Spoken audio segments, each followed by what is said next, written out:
Okay, సత్యాన్వేషకులందరికీ మరొకసారి యేసు ప్రభు నామమున ఈ క్లాస్కి మిమ్మల్ని ప్రేమతో ఆహ్వానిస్తున్నారు. ఈ క్లాస్ ద్వారా, ఈ సబ్జెక్ట్ ద్వారా మీరు దీవించబడుతున్నారు, ఆశీర్వదించబడుతున్నారు నేను బలంగా నమ్ముతున్నాను. ఓకే, సో ఈ టాపిక్ చాలా కొత్తగా ఉంటుంది కాబట్టి సందేహాలు రావడం సహజమే, రావాలి. అది వస్తేనే సబ్జెక్ట్ మీకు అర్థమవుతున్నట్టు. సో ఈ యొక్క టాపిక్ లో ఉన్నటువంటి డౌట్స్ చాలా ఉంటాయి కాబట్టి ఒక్కొక్క క్లాస్ లో అవన్నీ క్లారిఫై చేసుకుంటూ మనం వెళ్తుంటాం. కొన్ని క్వశ్చన్స్ నేను వెంటనే ఆన్సర్ చేయొచ్చు, కొన్ని క్వశ్చన్స్ నేను రిజర్వ్ లో ఉంచుతాను, ఎందుకంటే అవి నెక్స్ట్ టాపిక్ లో అవి ఎలాగో కవుతాయి కాబట్టి కొన్నిటికి నేను రిజర్వ్ లో ఉంచుతున్నాను. ఏమేటప్పటికి కూడా సో ప్రతి డౌట్స్ ని కూడా ఈ సిరీస్ అయిపోయే లోపల మనం అన్ని కూడా ఆన్సర్ చేయడానికి మనము ప్రయత్నం చేద్దాం. ఓకే, స్ట్రైట్ అవే మన టాపిక్ వెళ్తున్నాం. నిన్న క్లాస్లో పౌలుకి బయలుపరచబడినటువంటి మర్మముల గురించి మనం నేర్చుకుంటున్నాం. సో రెవల్యూషన్స్ రివీల్ టు పౌలుకు మాత్రమే బయలుపరచబడినటువంటి మర్మాలు, అంటే ఈ పౌలుకున్నటువంటి డాక్ట్రిన్స్ ఏమైతే ఉన్నాయో, ఈ టీచింగ్స్ ఏమైతే ఉన్నాయో అవి అంతకుముందు ఎప్పుడు కూడా బయలుపరచబడలేదు, ఎవరికి కూడా అవి రివీల్ అవ్వలేదు. కేవలం పౌలు ద్వారా మాత్రమే బాడీ ఆఫ్ క్రైస్ట్ కి దేవుడు అనుగ్రహిస్తున్నాడు. ఈ చార్ట్ చూసినట్లయితే 2 డిఫరెంట్ ప్రోగ్రామ్స్ నడుస్తున్నాయి బైబిల్లో. యేసు ప్రభువారు శరీరధారిగా ఉన్నప్పుడు ఆయన ఎవరికి పరిచయం చేశాడంటే సున్నతి గల వారికి పరిచయం చేశాడు. అందుకే నేరుగా వారితో ముఖాముఖిగా మాట్లాడాడు. ఓకే, నేరుగా ప్రభు ఒక బోధ వాళ్ళకి వినిపించాడు. అయితే యేసు ప్రభువారు ఆరోహణమైన తరువాత పౌలు ద్వారా మరి బాడీ ఆఫ్ క్రైస్ట్ కి ఆయన డాక్ట్రిన్స్ ని అనుగ్రహిస్తున్నాడు. సో శరీరీతిగా ఉన్నప్పుడేమో యూదులకు సంబంధించినటువంటి పరిచర్య, ఆ డాక్టరీన్ కూడా యూదులకు సంబంధించింది. బట్ బాడీ ఆఫ్ క్రైస్ట్ ఒక డాక్టరీన్స్ ఎలా వచ్చాయి అంటే పౌలు ద్వారా దేవుడు సంఘంతో మాట్లాడుతున్నాడు, పౌలు ద్వారా మరి సంఘానికి ఆ డాక్టరీన్స్ ఇస్తూ ఉన్నాడు. అందుకే 2 కొరింథీ 5వ అధ్యాయం 16వ వచనం చూసినట్లయితే, కావున ఇక మీద మేము శరీరీతిగా ఎవరిని ఎరుగము, మేము క్రీస్తుని శరీరీతిగా ఎరిగి ఉండిన యెడల, అంటే యేసు ప్రభువు శరీరధారిగా ఉన్నప్పుడు ఎవరికి పరిచయం చేశాడు? యూదులకు పరిచయం చేశాడు. కాబట్టి మేము కేవలం శరీరీతిగా ఉన్నటువంటి యేసుని మేము తెలుసుకుంటే ఆయన యూదులు మాత్రమే పరిచర్య, అన్యులకి పరిచయం లేదు కదా. అందుకే పౌలు పత్రికలు చూడండి, ఆయన ఎక్కువగా ఓల్డ్ టెస్టమెంట్ నుంచి కానీ లేదా యేసు ప్రభువు యొక్క భూ పరిచర్యకి సంబంధించినటువంటి ప్రస్తావన ఎక్కువగా ప్రస్తావించాడు. ఏది అవసరమో, ఏది బాడీ ఆఫ్ క్రైస్ట్ కి అవసరమో వాటిని మాత్రమే తీసుకొని బాడీ ఆఫ్ క్రైస్ట్ కి ఆయన అనుగ్రహిస్తూ ఉన్నాడు. అంటే కొన్ని డాక్ట్రిన్స్ ఉంటాయండి, కొన్ని సిమిలర్ డాక్ట్రిన్స్ ఉంటాయి, అన్ని కూడా భిన్నంగా ఉంటాయని చెప్పట్లేదు, కొన్ని సిమిలర్ గా ఉంటాయి. ఏవి సిమిలర్ గా ఉంటాయో వాటిని మాత్రమే తీసుకున్నారు. కానీ మిగతా అపోస్తుల వలె ఓల్డ్ టెస్టమెంట్ ఒక రెఫరెన్సెస్, ఆ రెఫరెన్సెస్, ఈ రెఫరెన్స్ ఏవి తీసుకొని ఇక్కడ బాడీ ఆఫ్ క్రైస్ట్ కి అప్లై చేయలేదు. సో కాబట్టి బాడీ ఆఫ్ క్రైస్ట్ కి ఇవ్వటువంటి డాక్ట్రిన్ అనేది చాలా చాలా భిన్నమైనది. ఈ సత్యాన్ని తెలుసుకోవాలి. అందుకే 2వ తిమోతి 2వ అధ్యాయం 15వ వచనంలో పౌలు తిమోతికి అది రాస్తున్నాడు. దేవుని ఎదుట యోగ్యునుగాను, సిగ్గుపడక లేని పనివానుగాను, సత్యవాక్యం సరిగా విభజించువానుగా నిన్ను నీవే దేవునికి కనపరుచుకో. ఎప్పుడైతే లేఖనాల్ని ఈ విధంగా డివైడ్ చేసి, లేఖనము ఏ ప్రోగ్రామ్ కి సంబంధించినది, అది జివిష్ ప్రోగ్రామ్ కి సంబంధించిందా లేదా బాడీ ఆఫ్ క్రైస్ట్ కి సంబంధించిందా, ఎప్పుడైతే మనము డివైడ్ చేసి చూస్తామో చాలా అనుమానం, సందేహాలన్నీ కూడా క్లియర్ అవుతాయి.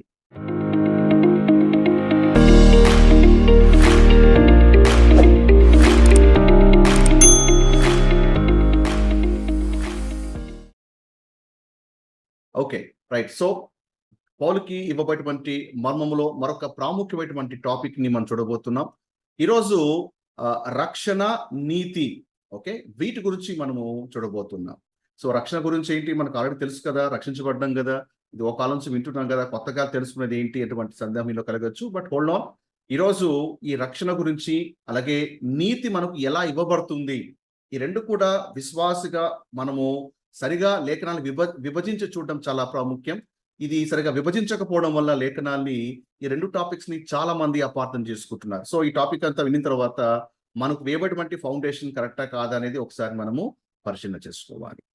రైట్. సో రక్షణ గురించి మొదట మనం చేద్దాం. రక్షణ, నీతి 2 కూడా గో హ్యాండ్ ఇన్ హ్యాండ్ కాబట్టి 2 ఒకేసారి ఇక వీడియోలో నేను కవర్ చేయడానికి ట్రై చేస్తాను. సో రక్షణ అనగానే ఫస్ట్ మనం ప్రశ్నించాల్సింది ఏమంటే ఎవరి రక్షణ గురించి మాట్లాడుతుంది? ఎందుకంటే బైబిల్లో ఇద్దరి రక్షణ గురించి ప్రస్తావించబడింది. ఒకటి ధర్మశాస్త్రం కింద రక్షణ, అంటే అది యూదులకు సంబంధించింది. రెండవది కృపాకాలంలో కృప ద్వారా రక్షణ, ఇది అన్యులకు సంబంధించింది. ఓకే, సో 2 టైప్ ఆఫ్ సాల్వేషన్స్ ఉన్నాయి మనకి బైబిల్లో. కాబట్టి ఎక్కడ రక్షణ కనపడగానే అది మనకే అని అప్లై చేయడానికి వీలేదు. సో 2 ప్రోగ్రామ్స్ సంబంధించినటువంటి రక్షణ, అంటే ఇక్కడ యూదులకి ఏ విధమైన రక్షణ వస్తుంది, ఇక్కడ అన్యులకు ఏ విధమైనటువంటి రక్షణ లభిస్తుంది అనే విషయాన్ని మనం చాలా డీటెయిల్ గా, చాలా లేఖనాల్ని పరిశీలన చేస్తూ మనం తెలుసుకోబోతున్నాం. సో ఈరోజు చాలా రెఫరెన్సెస్ మనం చూడబోతున్నాం. సో వాటన్నిటి కూడా బైబిల్ తీసి చదివితే టైం సరిపోదు కాబట్టి అవన్నీ కూడా స్లైడ్లో మీకు డిస్ప్లే చేస్తాను, రెఫరెన్స్ రాసి ఉంచుకునండి. అలాగే రికార్డింగ్ కాపీ కూడా మీకు ఇచ్చే ప్రయత్నం చేస్తాను. సో రికార్డింగ్ ఉన్నప్పుడు ఆ రికార్డింగ్ కూడా మీరు ప్లే చేయండి. అండ్ ఆ రికార్డింగ్ వింటూ ఇంకా చాలా విషయాలు మీరు తెలుసుకోవచ్చు. సో మొదట ధర్మశాస్త్రం కింద రక్షణ, కృప ద్వారా రక్షణ తెలియాలంటే మొదట ధర్మశాస్త్రం కింద రక్షణ అంటే యూదులను రక్షించడానికి, అంటే వీళ్ళ బిలీఫ్ సిస్టమ్ ఏంటంటే ధర్మశాస్త్రముని ఆచరించి ధర్మశాస్త్రాన్ని గైకొంటేనే రక్షణ, ధర్మశాస్త్రం గైకొనకపోతే రక్షణ రాదు అనేది వాళ్ళ భావన. నేటి క్రిస్టియన్ డాక్ట్రిన్ లో కూడా ఆల్మోస్ట్ ఇదే భావన ఉంది. సో కాబట్టి ధర్మశాస్త్రం కింద రక్షణ అనేది ఎలాగో మనం చూద్దాం. సో ధర్మశాస్త్రం కింద రక్షణ రావాలి అంటే రెండు కీలకమైనవండి. అంటే చాలా షార్ట్ గా చెప్పేస్తున్నాను మీకు, తర్వాత రెఫరెన్స్ చూద్దాం. ఈ ప్రోగ్రామ్ కింద ఓకే టైం పాస్ లో ఈ యొక్క ధర్మశాస్త్ర కాలం కింద రక్షణ ఒక వ్యక్తికి రావాలంటే దేవుని అందలి విశ్వాసం ఉండాలి. రెండవది దేవుడు ధర్మశాస్త్రంలో చెప్పిన క్రియలు కూడా చేయాలి. రెండిట్లో ఏ ఒకటి లోపమున్నా ఆ వ్యక్తికి రక్షణ రాదు. సో కాబట్టి ఓల్డ్ టెస్టిమెంట్ లో ధర్మశాస్త్రం కింద దేవుని అందలి విశ్వాసం అనేది సాధ్యపడుతుంది, కానీ యూదులకి ఎక్కడ సవాల్తో కూడిందంటే క్రియల విషయంకి వచ్చే పాటికే. ఓకే, ఎందుకంటే క్రియలు లేకపోతే వాళ్ళకి రక్షణ రాదు. అందుకే ధర్మశాస్త్రాన్ని నిష్ఠగా పాటించడానికి ప్రయత్నం చేస్తారు. ఇన్ఫాక్ట్ దేవుడు ధర్మశాస్త్రాన్ని యూదులకు ఎందుకు ఇచ్చాడు అంటే ధర్మశాస్త్రం వల్ల పాపం అనగా ఎటుతో తెలియచేయడానికి. అది లేకపోతే ఏది రైటో ఏది రాంగో తెలియదు కదా. సో ధర్మశాస్త్రం కంటే ముందుటువంటి కాలం ఏమంటే అజ్ఞాన కాలము. ఎందుకంటే వాళ్ళకి నియమ నిబంధనలు లేవు కాబట్టి దేవుడు ధర్మశాస్త్రం ఇచ్చాడు. ఏది పాపమో ఏది పాపం కాదో, ఏది సరైనదో ఏది తప్పైనదో ఎక్స్ప్లెయిన్ చేయడానికి, వివరించడానికి ధర్మశాస్త్రం ఇచ్చాడు. యాకోబు 2వ అధ్యాయం 10వ వచనంలో ఎవడైనా ధర్మశాస్త్రం అంతయు గైకొని ఒక ఆజ్ఞ విషయంలో తప్పిపోయినడల ఆజ్ఞలన్నిటి విషయంలో అపరాధి యోగును. అంటే 99.9% ఫాలో అయి 1% ఫెయిల్ అయినా కూడా దేని వాక్య ప్రకారం ఏం చెప్పండి, అతడు అపరాధిగా తీర్చబడుతున్నాడు. కాబట్టి రోమా 3వ అధ్యాయం 20వ వచనం రాయబడి ఉంది, ఏలనగా ధర్మశాస్త్రము సంబంధమైన క్రియల మూలముగా ఏ మనుష్యుడు అనే దృష్టికి నీతిమంతుడు అని తీర్చబడలేడు. ధర్మశాస్త్రం అంతా ఎన్ని చేసినా ఎక్కడో చోట మిస్ అవుతున్నాడు. సో ఆ మిస్ అయ్యేటువంటి కారణాన ఆ వ్యక్తి దేవుని ఎదుట మరి నీతిమంతుడుగా తీర్చబడలేదు, అతడు పాపిగానే ఉన్నాడు. ఎంత పర్ఫెక్ట్ మన లా ఏం చేస్తుంది, ఆ వ్యక్తిని ఎగ్జామిన్ చేస్తుంది. ఎంత పర్ఫెక్ట్ గా ఉన్నా ఆ వ్యక్తిలో ఏదో ఒక లోపాన్ని ఎత్తి చూపిస్తుంది. ఆ లోపాన్ని బట్టి ధర్మశాస్త్రం అంటుంది, yes you are not righteous, ఎందుకంటే నీలో ఈ లోపం ఉంది. చెప్పండి, ధర్మశాస్త్ర క్రియమూలముగా ఎవరైనా నీతిమంతుడుగా తీర్చబడతాడా అంటే ఆన్సర్ ఈస్ నో. హెబ్రీ 7వ అధ్యాయం 18వ వచనం, ఆ ధర్మశాస్త్రము దేనికి సంపూర్ణ సిద్ధి కలగ చేయలేదు. చెప్పండి, సంపూర్ణ సిద్ధి ధర్మశాస్త్రం వల్ల ఇవ్వబడుతుందా అంటే ఇవ్వబడదు. పాపం ఏంటో చెప్తుంది, కానీ పాపము చేయకుండా ఆపే శక్తి ధర్మశాస్త్రానికి లేదు. ఇప్పుడు మనకు కూడా లా ఉంది, మన భారతదేశానికి లా ఉంది, చట్టం ఉంది. చట్టము ఒక వ్యక్తికి ఇది తప్పు అని చెప్తుంది, కానీ ఆ వ్యక్తితో తప్పు చేయించకుండా చట్టం ఆపగలుగుతుందా అంటే ఆపలేదు. లా కూడా సేమ్ అలాంటిదే. ఆ ధర్మశాస్త్రం దేనికి సంపూర్ణ సిద్ధి కలగ చేయలేదు కనుక ముందు ఇయ్యబడిన ఆజ్ఞ, గమనించాలి, ముందు ఇయ్యబడిన ఆజ్ఞ బలహీనమైనందున, నిష్ప్రయోజనమైనందున అది నివారణ చేయబడి ఉన్నది. అర్థమైందా? సో అది సంపూర్ణ సిద్ధి కలగ చేయలేదు, అది నిష్ప్రయోజనమైనది, బలహీనమైనది అని లేఖనం సెలవిస్తుంది. అండ్ 1 కొరింథీ 15వ అధ్యాయం 56వ వచనం చూసినట్లయితే పాపముకున్నటువంటి బలము ధర్మశాస్త్రమే. సో ఎప్పుడైతే ధర్మశాస్త్రం కింద ఒక వ్యక్తి ఎక్కడో చోట తప్పు చేసినప్పుడు ఏమవుతుంది, పాపము చేస్తాడు. సో పాపం చేసినప్పుడు పాపముకున్నటువంటి బలం ఏంటి, ధర్మశాస్త్రమే. ధర్మశాస్త్రం అంటే ఇదిగో నువ్వు తప్పు చేసావు కాబట్టి you are disqualified, your unrighteous, your unholy, your a sinner అంటుంది ధర్మశాస్త్రం.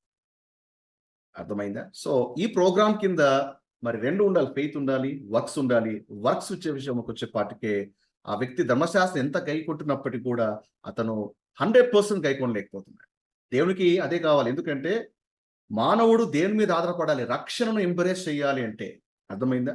దేవుడి చెప్పిన రక్షణ అమూల్యమైనది తెలుసుకోవాలంటే మానవుడు మొదట తాను ఏమండి నీతిమంతుడుగా తీర్చుకోలేడు, మంచి క్రియలు చేయలేడు. సో కాబట్టి నన్ను ఎవడు కాపాడుతాడు, నేను ఎన్ని చేస్తున్నా నేను అపరాధిగా తీర్చబడుతున్నా, ఈ స్థితి నుంచి నన్ను ఎవడు విడిపించగలుగుతాడని he has to find a way for the salvation, he has to look for the saviour. అప్పుడే రక్షణ ఏందో వాళ్ళకి అర్థమవుతుంది. అందుకే మొదట తను పాపి అని ఆ వ్యక్తి తెలుసుకోవాలి. అందుకే ధర్మశాస్త్రం ఇవ్వబడింది. గలతీ రాసిన పత్రిక 3వ అధ్యాయం 10వ వచనం చూడండి, ధర్మశాస్త్రము విధించిన క్రియలకు సంబంధులందరూ చెప్పండి దేంట్లో లోనైనారు? శాపమునకు లోనై ఉన్నారు. ధర్మశాస్త్రం విధించిన క్రియలకు సంబంధులందరూ శాపంలో ఉన్నారు. ఎందుకనుక ధర్మశాస్త్ర గ్రంథమందు వ్రాయబడిన విధులన్నీ చేయటం యందు నిలకడగా ఉండని ప్రతివాడు శాపగ్రస్తుడు. చెప్పండి, ఈ ప్రోగ్రాం కింద ఉన్నటువంటి వ్యక్తులందరూ కూడా ఎలా ఉన్నారు చెప్పండి? శాపం కిందనే ఉన్నారు.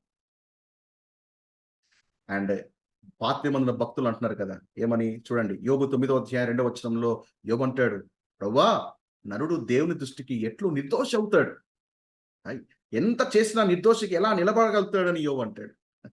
51వ కీర్తన మొదటి వచనంలో దావీదు అంటాడు, దేవా నీ కృప చొప్పున నన్ను కరుణింపుము, నీ వాత్సల్య బాహుల్యము చొప్పున నా అతిక్రమమును పూడ్చివేయి. ఎందుకంటే దావీదుకు తప్పు చేశాడు.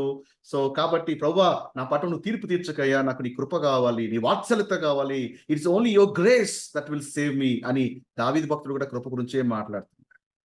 143వ కీర్తన 2వ వచనంలో దావీదు అంటాడు, నీ సేవకుతో నువ్వు వాద్యం ఆడకుము, సజీవులలో ఒకడు నీ సన్నిధిని నీతిమంతుడుగా ఎంచబడడు. ప్రభువా నాకు తీర్పు తీరుస్తే, నువ్వు వాద్యం ఆడితే ఆ ప్రకారంగా సజీవులో ఎవ్వడు కూడా నీ సన్నిధిలో నీతిమంతుడుగా ఎంచబడడు. అర్థమైంది? సొలొమోను అదే అంటాడు, ప్రసంగి 7వ అధ్యాయం 20వ వచనంలో, పాపము చేయక మేలు చేయుచుండు నీతిమంతుడు భూమి మీద ఒక్కడును కూడా. అంటే ధర్మశాస్త్రాలకు ఇవ్వబడింది, కానీ యోబు ఏమంటున్నాడు, దావీదు ఏమంటున్నాడు, సొలొమోను ఏమంటున్నాడు అంటే కొన్ని ఎగ్జాంపుల్స్ మేము ఉంచాను. So though the law is given to them, కానీ వాళ్ళు ఒప్పుకుంటున్నారు ఎవ్వరు కూడా నీ సన్నిధానములో నిలవలేడు, నీతిమంతుడుగా ఉండలేడు, నిలవలేడు. So these people are looking for grace. దావీదు అని అంటాడు, ప్రభువా న్యాయం బట్టి వద్దయ్యా, న్యాయం బట్టి నువ్వు తీర్పు తీరుస్తే మేము ఎవరు నిలబడి, all we need is the grace. Okay, so అప్పుడు కృపాకాలము అనేది దేవుడు ప్రారంభిస్తుంది. అది ఎవరి ద్వారా ప్రారంభిస్తున్నాడు అంటే పౌలు ద్వారా ప్రారంభిస్తుంది. మొదటి అధ్యాయం 16వ వచనం చూడండి, ఆయనను నిత్య జీవం నిమిత్తము తను విశ్వసింపబో వారికి నేను మాదిరిగా ఉండులాగున యేసుక్రీస్తు తన పరిపూర్ణమైన దీర్ఘశాంతమును ఈ ప్రధాన పాపి అయిన నాయందు కనపరచినట్లు నేను కనికరింపబడితిని. విశ్వసింపబో వారికి నేను మాదిరి అంటే పౌలు కూడా ఒకప్పుడు సంఘాలు హింసించాడు, అనేక సంఘాలని పాడు చేశాడు, అనేకులు ఈడ్చుకుంటూ చెరసాలోకి వేశాడు.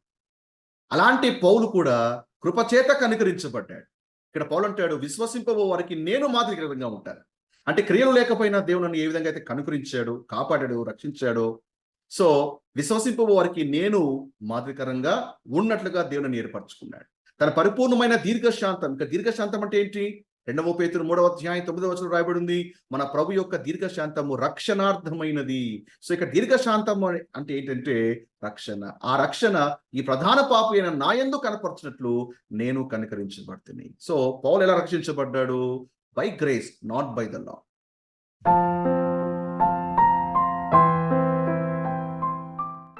సో ఇప్పుడు కృపాకాలంలో రక్షణ ఎలా వస్తుందో దేవుడు పౌలుకి ఇచ్చినటువంటి కొన్ని రెవల్యూషన్స్ ని తన పత్రికలో రాస్తూ ఉన్నాడు. సో పౌలు యొక్క పత్రికలు మిగతా పుస్తకాలకి చాలా భిన్నమైనదండి. సో పౌలు పత్రికలు పక్కన పెట్టేసి మిగతా పుస్తకాలన్నీ చదివితే అవన్నీ పర్ఫెక్ట్ ఆర్డర్లో ఉంటాయి, పర్ఫెక్ట్ సింక్ లో ఉంటాయి. ఓకే, డాక్టరీన్ కానీ వాళ్ళ సిద్ధాంతాలు ఇవన్నీ కూడా చాలా పర్ఫెక్ట్ గా లైన్ అవుతాయి.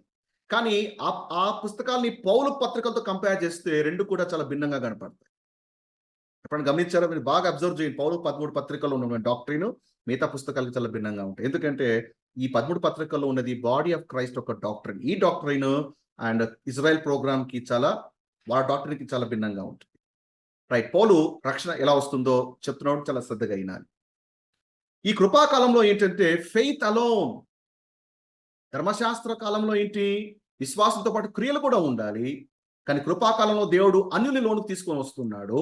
సో అన్ని లోనికి తీసుకొని వచ్చి ఒక మంచి దేవుడు ఆ ధర్మశాస్త్రపు పుస్తకాన్ని అన్ని చేతిలో పెట్టేసి, నా ధర్మశాస్త్రం బాగా చదవాలి, దానిలో రూల్స్ ఉన్నాయి, సెరమోనియల్ లాస్ ఉన్నాయి, ఓకే, రిలీజియస్ లాస్ ఉన్నాయి, బోల్డ్ అని ఆజ్ఞలు ఇచ్చాను, అవన్నీ తెలుసుకోవాలా, అర్థం చేసుకోవాలా, నువ్వు పాటించాలా, అప్పుడే నేను రక్షణ ఇస్తాను, అప్పుడే నేను నీతిమంతులుగా చేస్తాను అంటే ఏమంటే ఒక అన్యుడికి, యూదామతంలో పుట్టని ఒక అన్యుడికి ఆ ధర్మశాస్త్రం అర్థమయ్యేనా అంటే అర్థమయ్యేది. ఒక మంచి దేవుడు అలాంటి భారాన్ని తన మీద పెట్టాడు. ఒక అన్యుడు దేవుని ఆశ్రయించి విశ్వాసం ఉంచడు, కానీ ఆ లాస్ అన్ని అర్థం చేసుకోవాలి అంటే అతని జీవితకాలం కూడా సరిపోదు.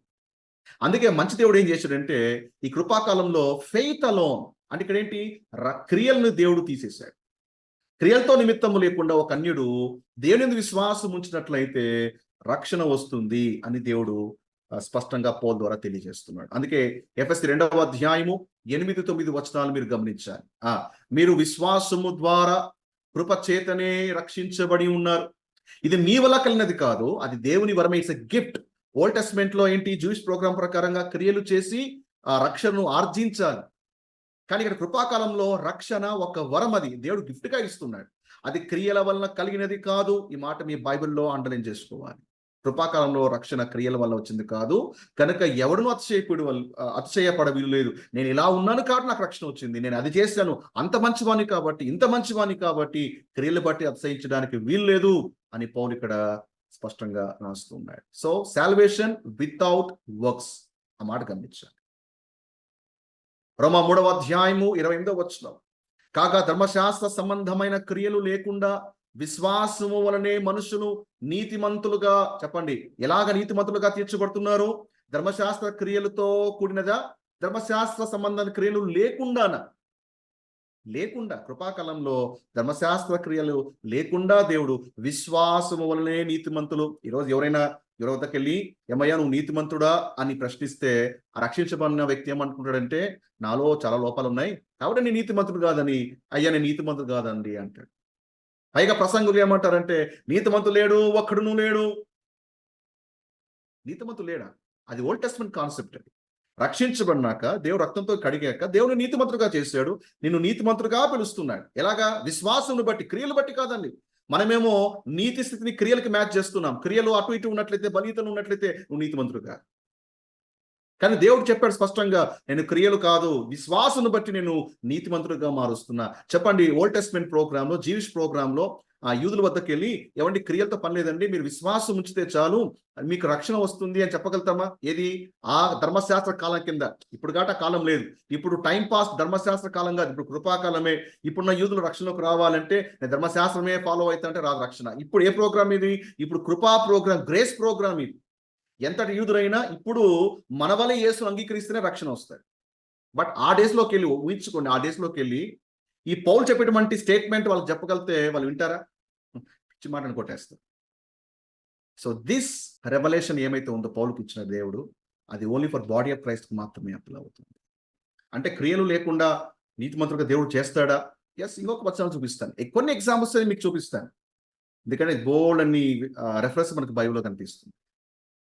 రోమ 4వ అధ్యాయం 5-6 వచనాలు, పని చేయక భక్తిహీనుని నీతిమంతుడుగా తీర్చువాని యందు, భక్తిహీనుని నీతిమంతుడుగా తీర్చువాని యందు విశ్వాసముంచువానికి వాని విశ్వాసము నీతిగా ఎంచబడుచున్నది. ఆ ప్రకారమే క్రియలు లేకుండా దేవుడు ఎవరిని నీతిమంతుడుగా ఎంచునో, అంటే దేవుడు క్రియలు లేకుండా ఒక వ్యక్తిని నీతిమంతుడుగా ఎంచగలుగుతాడా అంటే ద ఆన్సర్ ఈజ్ ఎస్. పౌలు చెప్తున్నాడు. కృపాకాలం కింద పౌలు డాక్టర్ చెప్తుంది, ఎస్, ఆ మనుషుడు ధన్యుడు. దేనికి స్తోత్రం. మనమంతా కూడా రక్తంతో కడగబడ్డ విశ్వాసము ద్వారా నీతిమంతులుగా మార్చబడ్డా. చెప్పండి, నీవు నేను నీతిమంతులమా? కింద కామెంట్ బాక్స్ లో టైప్ చేయండి ఒకసారి. If you believe that you are righteous. క్రియలు లేకుండా ఎంత గొప్ప భాగ్యం చూడండి. అదే క్రియలు బట్టి దేవుడు మనం జడ్జ్ చేస్తే ఎవడైనా నీవు నేను నీతి గల స్థితిలో ఉంటామా, నీతిమంతులుగా ఉంటామా అంటే ఉండలేము. ఎంత గొప్ప ప్రివిలేజ్ చూడండి బాడీ ఆఫ్ క్రైస్ట్ కి దేవుడు మనకి ఇచ్చాడు. కృపాకాలంలో మనకి ఇచ్చినటువంటి గొప్ప భాగ్యము, క్రియలు లేకుండా నీతిమంతులుగా తీర్చబడుతున్నాం. This doctrine you will never find in the Israel programme. వాళ్ళు ఎన్ని చేయాలో ఆ నీతి గల స్థితికి అయినా కూడా వస్తుంది అంటే డౌటే. ధర్మశాస్త్రం చెప్పింది నీతి గల స్థితి రాదు అని, కానీ దేవుడు మనకి ఇచ్చాడు ఓన్లీ బై ఫెయిత్. అంటే మళ్ళీ క్రియలు ఎందుకు లేవా అంటే, క్రియలు దేవుడు చూడ్డా అంటే చూస్తాడు. ఎవరు క్రియలు చూస్తాడో తెలుసా? చూడాలి. ఇక్కడ మీకు ఒక పిక్చర్ డిస్ప్లే చేశాను. ఎప్పుడైతే ఒక వ్యక్తి యేసుని ఆశ్రయిస్తాడో, యేసు విశ్వసిస్తాడో, అక్కడ ఒక డివైన్ ఎక్స్చేంజ్ చోటు చేసుకుంటుంది. ఏంటి? నీ పాపము, నీ క్రియలు ప్రభు మీద మోపబడుతున్నాయి. ఆయన క్రియలు, ఆయన పరిశుద్ధత, ఆయన నీతి ఏమైతే ఉందో అది నీకు ట్రాన్స్ఫర్ అవుతుంది. There is a divine exchange taking place. కాబట్టి నీ క్రియలు ఆయన క్రియలుగా మార్చబడుతున్నాయి, ఆయన క్రియలు నీ అకౌంట్ లో క్రెడిట్ చేయబడుతున్నాయి. ఎంత గొప్ప వాక్యం చూడండి. సో మనం చేసినటువంటి క్రియలన్నీ కూడా చెప్పాలి ఎవరు చేశారు? ప్రభు చేశారు. మనము చేస్తే మనం ఫెయిల్ అవుట్ ఆఫ్ 100 ఏదో 90 చేసినా 10 ఫెయిల్ అవుతున్నాం. 100% ఎవరు చేయట్లేదు. కానీ ప్రభు వచ్చాడు. Hour Jesus is our replacement. ఆయన అన్నాడు, ఓకే నీ క్రియలు నేను చేస్తాను అని. భూమి మీద మన క్రియలన్నీ కూడా ఆయన తీసుకున్నాడు. ఆయన క్రియలు ఆయన చేసి మన అకౌంట్కి క్రెడిట్ చేశాడు. ఇప్పుడు ప్రభు అంటాడు, విశ్వాసం నీది, నాది క్రియలు. So faith and works is equal to salvation. అదే జీవిష్ ప్రోగ్రాంలో నీదే విశ్వాసము, నీవే క్రియ చేయాలి. కృపాకాలంలో విశ్వాసం నీది, క్రియలు నేను పూర్తి చేస్తాను. Praise God. అందుకే లా అంటుంది, thou shalt do అంటుంది. కానీ ఇక్కడ ప్రభు ఏమంటాడంటే న్యూ టెస్ట్మెంట్ లో ఇట్ ఈస్ డన్, అయిపోయింది, సమాప్తమైంది, ఇట్ ఈస్ డన్ అయిపోయింది. Praise God. అర్థమైందా? Yes, let's come back. చెప్పండి, కృపాకాలంలో ఏంటి? రక్షణ ఎలా వస్తుంది? By faith. నీతిగా ఎలా మార్చబడతాము? It is by faith. గలతీ 2వ అధ్యాయం 15వ వచనం, మనుషుడు యేసు క్రీస్తునందలి విశ్వాసము వలనే ధర్మశాస్త్ర సంబంధమైన క్రియల మూలముగా నీతిమంతుడుగా తీర్చబడుదని ఎరిగి మనము ధర్మశాస్త్ర సంబంధమైన క్రియల మూలముగా కాక, పౌలు చాలా ఎంఫసైజ్ చేస్తున్నాడు. ఎందుకు నీ రెఫరెన్స్ చూపిస్తున్నానంటే, మన నీతి ధర్మశాస్త్ర క్రియల మూలముగా రాలేదు అని చెప్పడానికి. It's only by faith. నేను వాక్యం చూద్దాం. రోమీయుల రాసిన పత్రిక 3వ అధ్యాయం 20 నుంచి 22 వచనాలు. అంటే చాలా మంది అనుకుంటారు, లేదండి ధర్మశాస్త్ర క్రియలకే నీతి ముడిపడి ఉన్నది అని. కానీ పౌలు అంటాడు, ఇటుండగా ధర్మశాస్త్రముకు వేరుగా దేవుని నీతి బయలుపరచబడుచున్నది. అంటే దేవుడు నీతిని ధర్మశాస్త్రానికి లింకు పెట్టాడా? లేదు. వేరుగా దేవుని నీతి బయలుపరచబడుచున్నది. దానికి ధర్మశాస్త్రము ప్రవక్తలు సాక్ష్యం ఇస్తున్నారు. అది ఎలాగా? యేసుక్రీస్తునందలి విశ్వాసమున్నదై నమ్మువారందరికీ దేవుని నీతి అయి ఉన్నది. ఒకవేళ నీతి ధర్మశాస్త్రము మూలముగానే వస్తుంది అంటే పౌలు అంటాడు గలతీ 2వ అధ్యాయం 21వ వచనంలో, నీతి ధర్మశాస్త్రం వలన అయితే ఆ పక్షమందు క్రీస్తు చనిపోయినది నిష్ప్రయోజనమే. నీ నీతి ఆ విధంగా వస్తుంటే ఇంక నువ్వే క్రియలు చేసి ఆ నీతిని సంపాదించుకుంటే ఇక క్రీస్తు చనిపోయి వ్యర్థమే కదా, నిష్ప్రయోజనమే కదా అని పౌలు అంటాడు. ఓకే, సో షార్ట్గా చెప్తా. గ్రేస్ ప్రోగ్రామ్ కింద రక్షణ క్రియలు నిమిత్తము లేకుండా దేవుడు నీకు రక్షణ అనుగ్రహించాడు. సో ఇక్కడ కృపాకాలంలో రక్షించబడినటువంటి నీ జీవితాన్ని దేవుడు ఎలా చూస్తున్నాడో చాలా ఇంపార్టెంట్. ఓకే, దేవుడు ఎలా చూస్తున్నాడు? చాలా మందికి ఉన్నటువంటి భావన ఏమంటే, ఓకే దేవుడు నా వైఫల్యాలు బట్టి, నా బాధ్యతలు బట్టి, నా స్థితిని బట్టి నా రక్షణ తీసేస్తాడేమో, లేదా నన్ను త్రోసేస్తాడేమో, అయోగ్యునిగా నిలబడతానేమో, లేదా నేను నీతి గల స్థితిలో ఉండనేమో, maybe I'll be lost, maybe దేవుడి దృష్టిలో నేను ఇలా ఉంటానేమో, రకరకాల ఆలోచనలు చాలా మంది మైండ్లో ఉన్నాయి. మతం కూడా మాకు అదే నేర్పించింది. సో దేవుడిని ఇలా చూస్తున్నాడు, అలా చూస్తున్నాడు. సో దేవుడు ఎలా చూస్తున్నాడో తెలియాలంటే 2 ఓల్డ్ టెస్టమెంట్ ఎగ్జామ్స్ మీకు చూపిస్తాను. ఎందుకంటే అవి ఛాయ కాబట్టి, ఛాయ చెప్తే మీకు నిజస్వరం ఈజీగా అర్థమవుతుంది. క్రియలు లేకుండా దేవుడిని రక్షించిన వాడు, క్రియలు లేకుండా నీ నీతిమంతుగా చేసిన వాడు, క్రియలు బట్టి దేవుడు నిన్ను త్రోసేస్తాడా? ఆ ప్రశ్న. ఎందుకంటే కృపాకాలంలో సాల్వేషన్ ఇస్ అన్కండిషనల్. అదే జూయిష్ ప్రోగ్రామ్ కింద, ఇజ్రాయెల్ ప్రోగ్రామ్ కింద సాల్వేషన్ ఇస్ కండిషనల్. ఇది చేస్తేనే నీకు ఆశీర్వాదం, ఇది చేస్తేనే నీకు రక్షణ. బట్ గ్రేస్ ప్రోగ్రామ్ కింద salvation, righteousness and holiness is unconditional. చాలా చోట్ల ఇది బోధించదు, నేర్పించదు. సో దేవుడు ఎలా చూస్తున్నాడో తెలియాలంటే ఒకసారి ఓల్డ్ టెస్టమెంట్ షాడో మీకు చూపిస్తాను. మోషే ప్రత్యక్ష గుడారానికి వెళ్తే అక్కడ ప్రత్యక్ష గుడారంలో అతి పరిశుద్ధ స్థలంలో మనకి మందసం ఉంటుంది, మందసం మీద కరుణాపీఠం ఉంటుంది. అయితే మందసం పెట్టెలో ఏముంటుంది అంటే హెబ్రీ 9వ అధ్యాయం 4-5 వచనాలు చూసినట్లయితే అందులో 3 వస్తువులు ఉంటాయి. ఒకటి మన్నాగల బంగారు పాత్ర, రెండోది చిగురించినటువంటి అహరోను చేతికర్ర, మూడోది నిబంధన పలకలు. ఈ 3 ఎందుకు పెట్టెలో దాచిపెట్టబడ్డాయి అంటే ఈ 3 మానవుని అవిధేయతకు ప్రతీకగా ఉన్నాయి. అందుకే మరుగు చేయబడ్డాయి, దాచిపెట్టబడ్డాయి. మన్నగల పాత్ర, ప్రజలు ఇజ్రాయెల్ ప్రజలు తిరగబడ్డారు కాబట్టి మాకు ఆహారం లేదంటే దేవుడు మన్నను కురిపించాడు. సో అది గుర్తుగా, అవిధేయతకు గుర్తుగా ఇక్కడ మన్నా పాత్ర దాచిపెట్టబడింది. చిగురించినటువంటి అహరోను కర్ర, మోషే మీద, అహరోన్ మీద అంటే నాయకత్వం మీద తిరుగుబాటు చేశారు కాబట్టి చివరికి అహరోన్ కర్ర చెరించింది కాబట్టి దానికి గుర్తుగా, ఆ రెబెలింగ్కి గుర్తుగా ఈ కర్ర కూడా అందులో ఉంచబడింది. రెండవది నిబంధన పలకలు. సో వాళ్ళ ఆజ్ఞలు మీరారు కాబట్టి దానికి గుర్తుగా ఈ పలకలు కూడా ఆ పెట్టెలో ఉంచబడింది. ఆ పెట్టె, ఇక్కడ ఉన్నటువంటి ఆ పెట్టె ఏంటో కాదు, ఆ నిబంధన పెట్టె అది తుమ్మకర్రతో చేయబడినది, దానికి బంగారు రేకులు పొదిగించబడ్డారు. సో ఇక్కడ ఈ పెట్టె ఏంటో కాదు, మన ప్రభువైన యేసుక్రీస్తు వారికి పోలికగా ఉంది. సో ఈ పెట్టెలో దేవుడు దాచిపెట్టేశాడు. దేవుడు అంటున్నాడు ఓల్డ్ టెస్ట్మెంట్ లో ఏంటి, యాజకుడు వచ్చి ఏటా ఒకసారి వచ్చి రక్తము తీసుకొని వచ్చి ఈ కరుణాపీఠం మీద ప్రోక్షించాలి. పైన ఏముంది చెప్పండి? కరుణాపీఠము. ఆ మధ్యలో, ఆ రెక్కల మధ్యలో, కెరూబుల మధ్యలో ఆ రక్తాన్ని వేయాలి. దేవుడు దిగి వచ్చి దేవుడు తన ప్రజల్ని పాపాలు క్షమిస్తాడు. సో ఎప్పుడైతే ఇక్కడ రక్తము ప్రోక్షించబడిందో దేవుడు చూచినప్పుడు చెప్పండి, అంటే జస్ట్ మీకు అర్థం విధంగా చెప్తున్నా. ఇక్కడ ఇక్కడ ఈ పెట్టలో ఉన్నటువంటి అవిధేయత కనపడుతుందా అంటే లేదు. కప్పివేయబడింది. దేంతో కప్పివేయబడింది? తుమ్మకర్ర, అంటే యేసు ప్రభులో అవన్నీ కప్పి పెట్టబడ్డాయి. రక్తము కవర్ చేస్తుంది.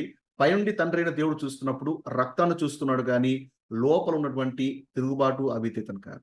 ఇక్కడ రక్తము లేకపోతే ఈ విధేయత కనపడుతుంది.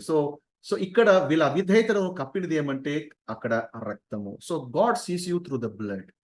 So when God sees you through the blood, మనలో వైఫల్యాలు, బలహీనతలు ఉన్నప్పటికీ కూడా ఎందుకు త్రోసివేయబడట్లేదు? కారణం ఏమంటే యేసు రక్తము ద్వారా మనం నీతిమంతులుగా చేయబడుతుంది.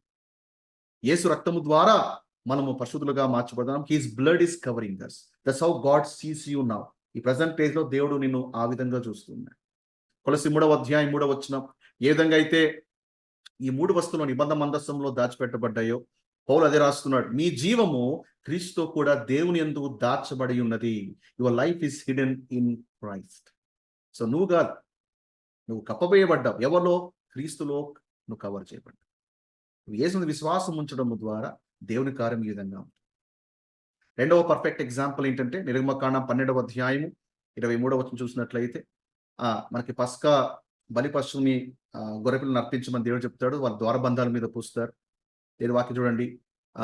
యెహోవా ఐగుప్తులను హతము చేయుటకు దేశ సంచారము చేయుచు ద్వారబంధపు పైకమ్మి మీదను 2 నిలువ కమ్మిల మీదను ఉన్న రక్తమును చూచి ఆ తలుపు దాటిపోవును. మేము హతము చేయుటకు మీ ఇళ్ళలోనికి సంహారకుడు చొరనీయడు. సో సంహారకుడు దాటి వెళ్తున్నప్పుడు చెప్పండి, సంహారకుడు ఏం చూస్తున్నాడు? రక్తము చూస్తున్నాడా? ద్వారబంధాల మీద రక్తము చూస్తున్నాడా? లేదా ఇంట్లో ఉన్నటువంటి వ్యక్తులు చూస్తున్నాడు? ఏమండి, వాళ్ళు తప్పించబడింది ఇంట్లో వాళ్ళ ఒక మంచితనము క్రియలు బట్టి కాదండి. ఆ రోజు వాళ్ళు తప్పించబడింది ద్వారబంధాల మీద రక్తమును బట్టి తప్పించబడ్డారు. క్రియలు బట్టి అయితే ఆ రోజు చాలా ఇజ్రాయేల్ ఇళ్ళలో కూడా మహారోధ ధ్వని వినపడేది. They are saved by the blood, not by the deeds. So దేవుడు చెప్పకనే, గ్రేస్ ప్రోగ్రామ్ ని చెప్పకనే దేవుడు ఓల్డ్ టెస్టమెంట్ లో ఛాయారూపంగా చెప్పుకుంటూ వస్తున్నాడు. సో గ్రేస్ ప్రోగ్రామ్ లో కూడా, కృపాకాలంలో కూడా చెప్పండి, ఎలాగ మనము నీతిమంతులుగా తీర్చబడుతున్నామంటే క్రియల మూలంగా కాదు, విశ్వాసం మూలంగానే తీర్చబడుతున్నాము. ఓకే, సో మీకు అర్థమవుతుంది అని అనుకుంటున్నాను. అండ్ ఇంకొక విషయం బాగా అర్థం చేసుకోవాలి. విశ్వాసి ధర్మశాస్త్రం కింద లేదు. కృపాకాలంలో ఆ వ్యక్తి ధర్మశాస్త్రం కింద దేవుడు ఉంచడు, ధర్మశాస్త్రం అతనికి వర్తించదు. కొన్ని రెఫరెన్స్ మీకు చూపిస్తాను. వాటిని మీకున్న ఫ్రీ టైంలో వాటిని మీరు పరిశీలన చేయడానికి మీరు ప్రయత్నం చేయండి. దీని గురించి పౌలు ఏమంటున్నాడో చూడండి. రోమా 6వ అధ్యాయం 14 వచనం, మీరు కృపకే గాని ధర్మశాస్త్రమునకు లోనైన వారు కారు. ధర్మశాస్త్రము ఒకవేళ దానివల్ల నీకు మేలు జరుగుతుంది, నీతి వస్తుందంటే పౌలు ఏమనేవాడు? దాన్ని ఫాలో అవ్వండి అని. కానీ దేని వాక్యం అంటుంది, మీరు కృపకే ధర్మశాస్త్రకు లోనైన వారు కాదు, కనుక పాపం మీ మీద ప్రభుత్వము చేయదు. So you are free by grace. అంటే కృప నమ్ముకున్నాక విచ్చలివిడిగా జీవించచ్చా అంటే కాదు. 15వ వచనంలో పౌలు అంటాడు, అటైనా కృపకే కానీ ధర్మశాస్త్రకు లోనగు వారము కామని పాపము చేయుదుమా? అదన్నింటికి కూడదు అని పౌలు రాస్తూ ఉన్నాడు. రోమా 7వ అధ్యాయం 4-6 వచనాలు చూడండి. ఆయన శరీరము ద్వారా ధర్మశాస్త్ర విషయమై మృతులైతిరి. సో నీవు రక్షించబడినాక దేవుడు బాడీ ఆఫ్ క్రైస్ట్ లోకి నిన్ను యాడ్ చేస్తున్నాడు. చెప్పండి, బాడీ ఆఫ్ క్రైస్ట్ లో ధర్మశాస్త్రం ఉందా అంటే లేదు. ఇజ్రాయెల్ ప్రోగ్రామ్ అయితే ధర్మశాస్త్రం ఉంది, ఎందుకంటే ధర్మశాస్త్రం కేవలం యూదులకు మాత్రమే ఇవ్వబడింది. బట్ ఇక్కడ ధర్మశాస్త్రం అనేది లేదు. దాని విషయమై మృతులైతిరి అని పౌలు రాస్తుంది. 6వ వచనంలో కూడా చూడండి, ఇప్పుడైతే దేని చేత నిర్బంధించబడితేమో దాని విషయమై చనిపోయిన వారమై ధర్మశాస్త్రం నుండి విడుదల పొందితిమి అని రాస్తుంది. చెప్పండి, ధర్మశాస్త్రము వర్తిస్తుందా విశ్వాసకి అంటే ఆన్సర్ ఈస్ నో. ఇంకొక వచనం చూపిస్తాను. గలతీ 2వ అధ్యాయం 19వ వచనం, నేనైతే దేవుని విషయమై జీవించు నిమిత్తము ధర్మశాస్త్రం వల్ల ధర్మశాస్త్ర విషయమై చచ్చిన వాడనైతని పౌలే అంటున్నాడు. గ్రేట్ స్కాలర్ స్క్రిప్చర్స్ లో మరి అలాంటి వ్యక్తి కూడా ఏమంటున్నాడు? ధర్మశాస్త్ర విషయమై నేను చచ్చిన వాడనైతని. గలతీ రాసిన పత్రిక 3వ అధ్యాయము 23-25 వచనాలు చూసినట్లయితే, ధర్మశాస్త్రము క్రీస్తునొద్దకు మనల్ని నడిపించుటకు, ధర్మశాస్త్రము మనకు బాలశిక్ష కూడా ఆయన. అంటే పాపం ఏంటి, అది ఏం చేస్తుంది, ఏది తప్పు ఏది తప్పు కాదో మనకి అది బాలశిక్షకుల వంటిది. అయితే 25 వచ్చి చూడండి. అయితే విశ్వాసం వెల్లడాయను గనుక ఇక బాలశిక్షకుని కింద ఉండము. ఏంటి ఆ బాలశిక్ష? ధర్మశాస్త్రం. దాని కింద ఉన్నామా అంటే ఆన్సర్ ఈస్ నో. క్లియర్? కాబట్టి చెప్పండి, రక్షణ, నీతి ధర్మశాస్త్రం వలనదైందా? కాదు. సో ఇది కేవలం బాడీ ఆఫ్ క్రైస్ట్‌లో ఈ కాలంలో యేసునందు విశ్వసించిన వారికి మాత్రమే ఇది ఇవ్వబడుతుంది. అది గుర్తుంచుకోవాలి. అయితే క్రియలు లేకుండా మనం నీతిమంతులుగా మార్చబడ్డాం కదా! ఎలా జీవించినా పర్లేదా? చాలా మంది యేసేటువంటి ప్రశ్న. విచ్చలవిడిగా జీవించొచ్చా? బైబిల్ అలా చెప్తుందా? ఈ యొక్క భావన గ్రేస్ అందరిని పాడు చేస్తుంది. సో, ఎలాగైనా జీవించమని చెప్తుంది అని రకరకాల అపోహలు, రకరకాలటువంటి నెగెటివ్ మైండ్ సెట్ ప్రజల్లో సహజంగా ఉంటుంది. ద మొమెంట్ గ్రేస్ టీచింగ్ అనగానే పీపుల్ సే నో. కారణం ఏంటంటే సంఘంలో 3 రకాల తప్పిదాలు జరుగుతున్నాయి. There are 3 mistakes happening in the church. వాటిని త్వరగా లిస్ట్ ఔట్ చేస్తాను. అర్థం చేసుకోవడానికి ట్రై చేయాలి. మొదటి మిస్టేక్, మొదటి ఎర్రర్ ఎక్కడ జరుగుతుంది అంటే చట్టాల నుండి మినహాయింపులు కోరుతుంటారు. అంటే మేము ధర్మశాస్త్రం కింద లేదు కాబట్టి మేము మినహాయింపు.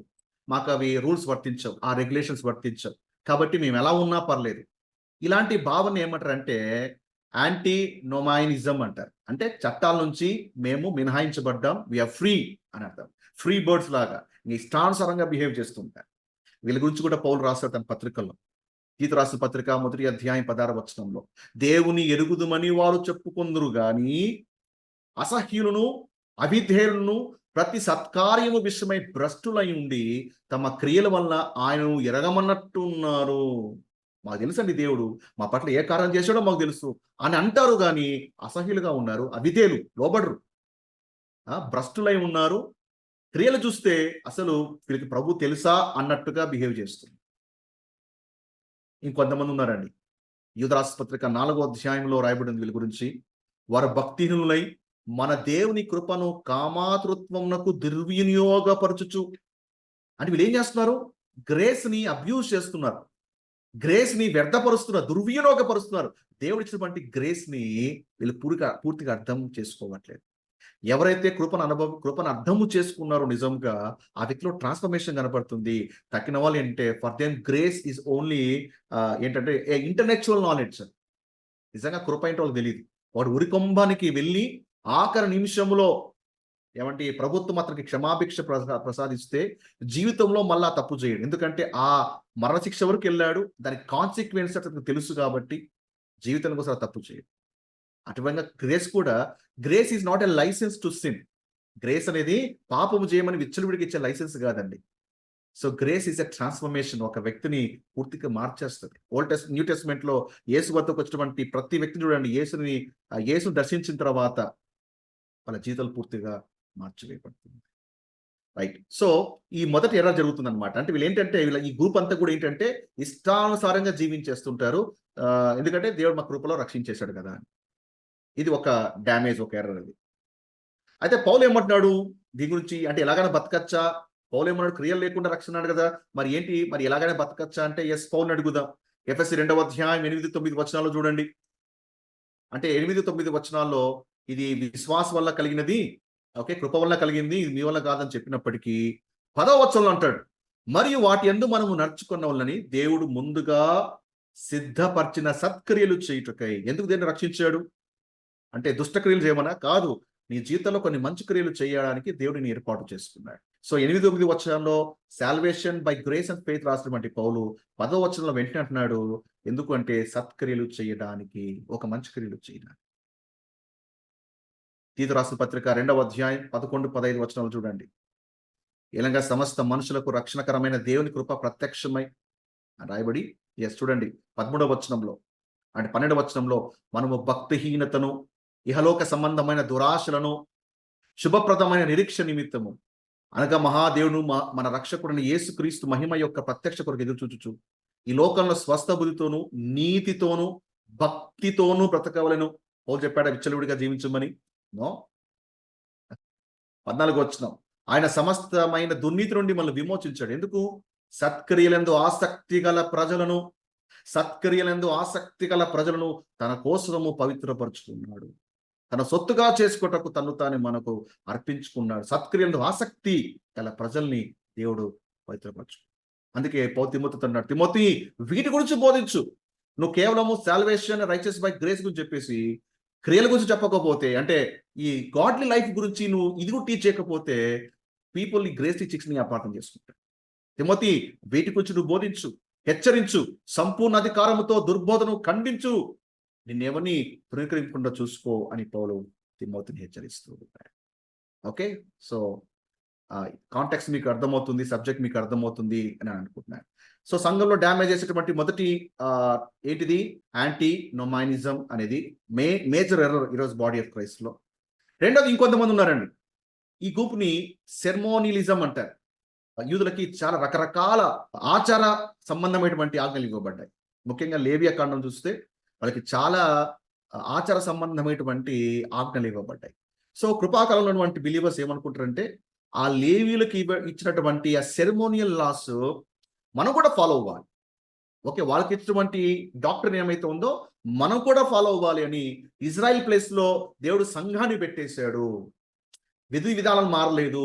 So church replace Israel. కాబట్టి మనం వాళ్ళకి ఇవ్వేటువంటి సెరమోనియల్ లాస్ మనం అప్లై చేసుకోవాలని అప్లై చేస్తూ సంఘాలు బోధించే వాళ్ళు చాలా మంది ఉన్నారు. అదే జరిగింది అపోస్తలకార్యం 15వ అధ్యాయంలో కూడా. కొందరు యూదయ నుండి వచ్చారనమాట. వచ్చి ఏం చేశారు, వీరు మోషే నియమించిన ఆచారము చొప్పున, ఇవి ఎక్కడ కనపడతాయి, మనకి లేవియా కాండంలో కనపడతాయి. ఆచారము చొప్పున సున్నతి పొందితేనే కానీ రక్షణ పొందలేరు. పౌలేమో గ్రేస్ గాస్పెల్ చెప్తూ ఉన్నాడు, రక్షణ ఏ విధంగా వస్తుందో. వీళ్ళు వచ్చేయమంటారు, లేదండి మనం సున్నతి కూడా ఉండాలి, సున్నతి లేకపోతే నీకు అసలు రక్షణ రాదు. అఫ్ కోర్స్ ఫెయిత్ ఉండాలి, ఇదిగో ఈ సెరమోనియల్ లాస్ కూడా ఫాలో అవ్వాలి, అప్పుడే మీకు రక్షణ వస్తుంది, లేకపోతే మీకు గ్యారంటీ లేదు. ఈరోజు సంఘంలో అవే బోధిస్తున్నారు. ఫెయిత్ తో పాటు ఇవి కూడా చేయాలి, అవి చేయాలి, ఇవి చేయాలి, ఇవి లేకపోతే రక్షణ కోల్పోతావు, అవి లేకపోతే రక్షణ కోల్పోతావు. They are adding the ceremonial laws to the faith. ఇది కూడా చాలా డేంజర్. మూడవది, దీన్ని గలేషియనిజం అంటారు. అంటే పేర్లో ఉంది గలతీ అని. అంటే గల్తీ సంఘంలో ఒక సంఘటన జరిగింది. పౌలు గల్తీ రాష్ట్ర పత్రిక ఎందుకు రాస్తున్నారు అనుకుంటున్నారు అంటే, పౌలు స్థాపించినటువంటి సంఘంలో ఉన్న విశ్వాసులు కృపచేత రక్షించబడినప్పటికీ కొంతమంది బయలుదేరి పౌలు సంఘాల్లోకి దూరి, ఎవరు ఆల్రెడీగా యూదులు ఉన్నారు చూసారా, ఓకే, టైం పాస్ లో జీవిష్ ప్రోగ్రాం కింద యూదులను చూసారా, వాళ్ళు వీళ్ళలోకి దూరి వీళ్ళందరినీ ఏమి చెడగొట్టారు అంటే, అరే మీరు గ్రేస్ మాత్రమే కాదు ధర్మశాస్త్రం కూడా పట్టుకోవాలి, రెండు ఉండాలి. So justification is partially by grace and partially by the లా, రెండు ఉండాలి అని బోధించేపాటికి గల్తీ సంఘస్థులకి గలిబిలి అయిపోయేసి మెల్లిగా పౌలు బోధ నుంచి తప్పిపోయి వీళ్ళు చేసినటువంటి బోధ కరెక్ట్ అనేమో అని మెల్లిగా ధర్మశాస్త్రం కింద దూరిపోతుంది. ఆ విషయం పౌలుకు అర్థమైంది, అరే ఎంత తప్పు చేస్తారు వీళ్ళు, ఎవరో చెప్పేటువంటి మాట విని వీళ్ళు మోసపోతారేంటి అని ఈ గలతీ సంఘాన్ని సరిచేస్తూ హెచ్చరిస్తూ రాసినటువంటి పత్రిక గల్తీ రాసిన పత్రిక. ఆ పత్రికల్లో పౌలు రాస్తున్నాడు ఏమని, ఇది మాత్రమే మీ వల్ల తెలుసుకొని కోరుచున్నాను. ఒక్క ప్రశ్నకు జవాబు చెప్పండి, ధర్మశాస్త్ర సంబంధమైన క్రియల వల్ల మీరు ఆత్మను పొందితీరా, లేక విశ్వాసం వల్ల మీరు పొందితీరా? ఇంత అవివేకులు ఏంటి? మొదట ఆత్మానుసారంగా ఆరంభించి ఇప్పుడు శరీరానుసారముగా, అంటే ఏంటి, ధర్మశాస్త్ర ప్రకారంగా మీరు పరిపూర్ణ అవుతారా? ఎందుకు? People started to follow the law and grace రెండు మిక్స్ చేసి కొడుతున్నారు. గల్తీ 1:6-8 వచనాల్లో, క్రీస్తు కృపను బట్టి మిమ్మల్ని పిలిచిన వారిని విడిచి కృపను బట్టి దేవుడు మిమ్మల్ని పిలిస్తే భిన్నమైన సువార్త తట్టుకు. భిన్నమైన సువార్త అంటే ఏంటి? కృపనే కాదు, ధర్మశాస్త్రం కూడా మిక్స్ చేయాలి, లా మిక్స్ చేయాలి, క్రియలు కూడా మిక్స్ చేయాలి. ఇది భిన్నమైన సువార్త. ఆ భిన్నమైన సువార్త తట్టు మీరు ఇంత త్వరగా తిరిగిపోవుట చూడగా నాకు ఆశ్చర్యము కలుగుచున్నది. అది మరి ఒక సువార్త కాదు, క్రీస్తు సువార్తను చెరుపుకోరి మిమ్మల్ని కలవరపరచువారు కొందరు ఉన్నారు.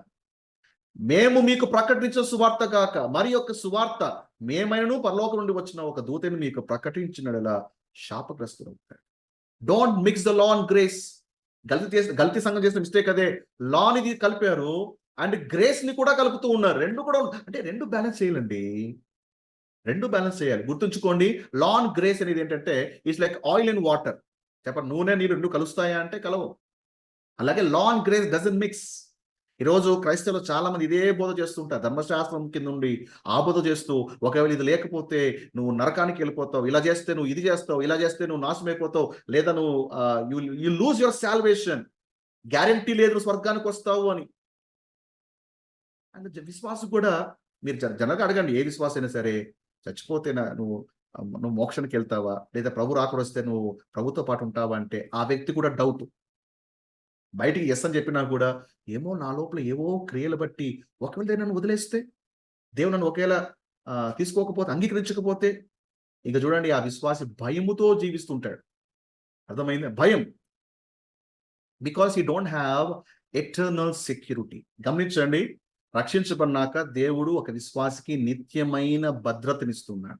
దాన్నే ఎటర్నల్ సాల్వేషన్. చాలా మంది పౌలు పత్రికల్ని అర్థం చేసుకునే వాళ్ళు దీన్ని త్రోసేస్తారు. బట్ ప్లీజ్ అండర్స్టాండ్, పౌలు రాస్తున్నాడు ఒక బిలీవర్ కి ఎటర్నల్ సాల్వేషన్ అనేది ఇవ్వబడింది. నా వీడియో చివరిదాకా చూడాలి, లేకపోతే నా సందేశాన్ని అపార్థం చేసుకునే అవకాశాలు ఉంటాయి. So I request you to please watch this video completely.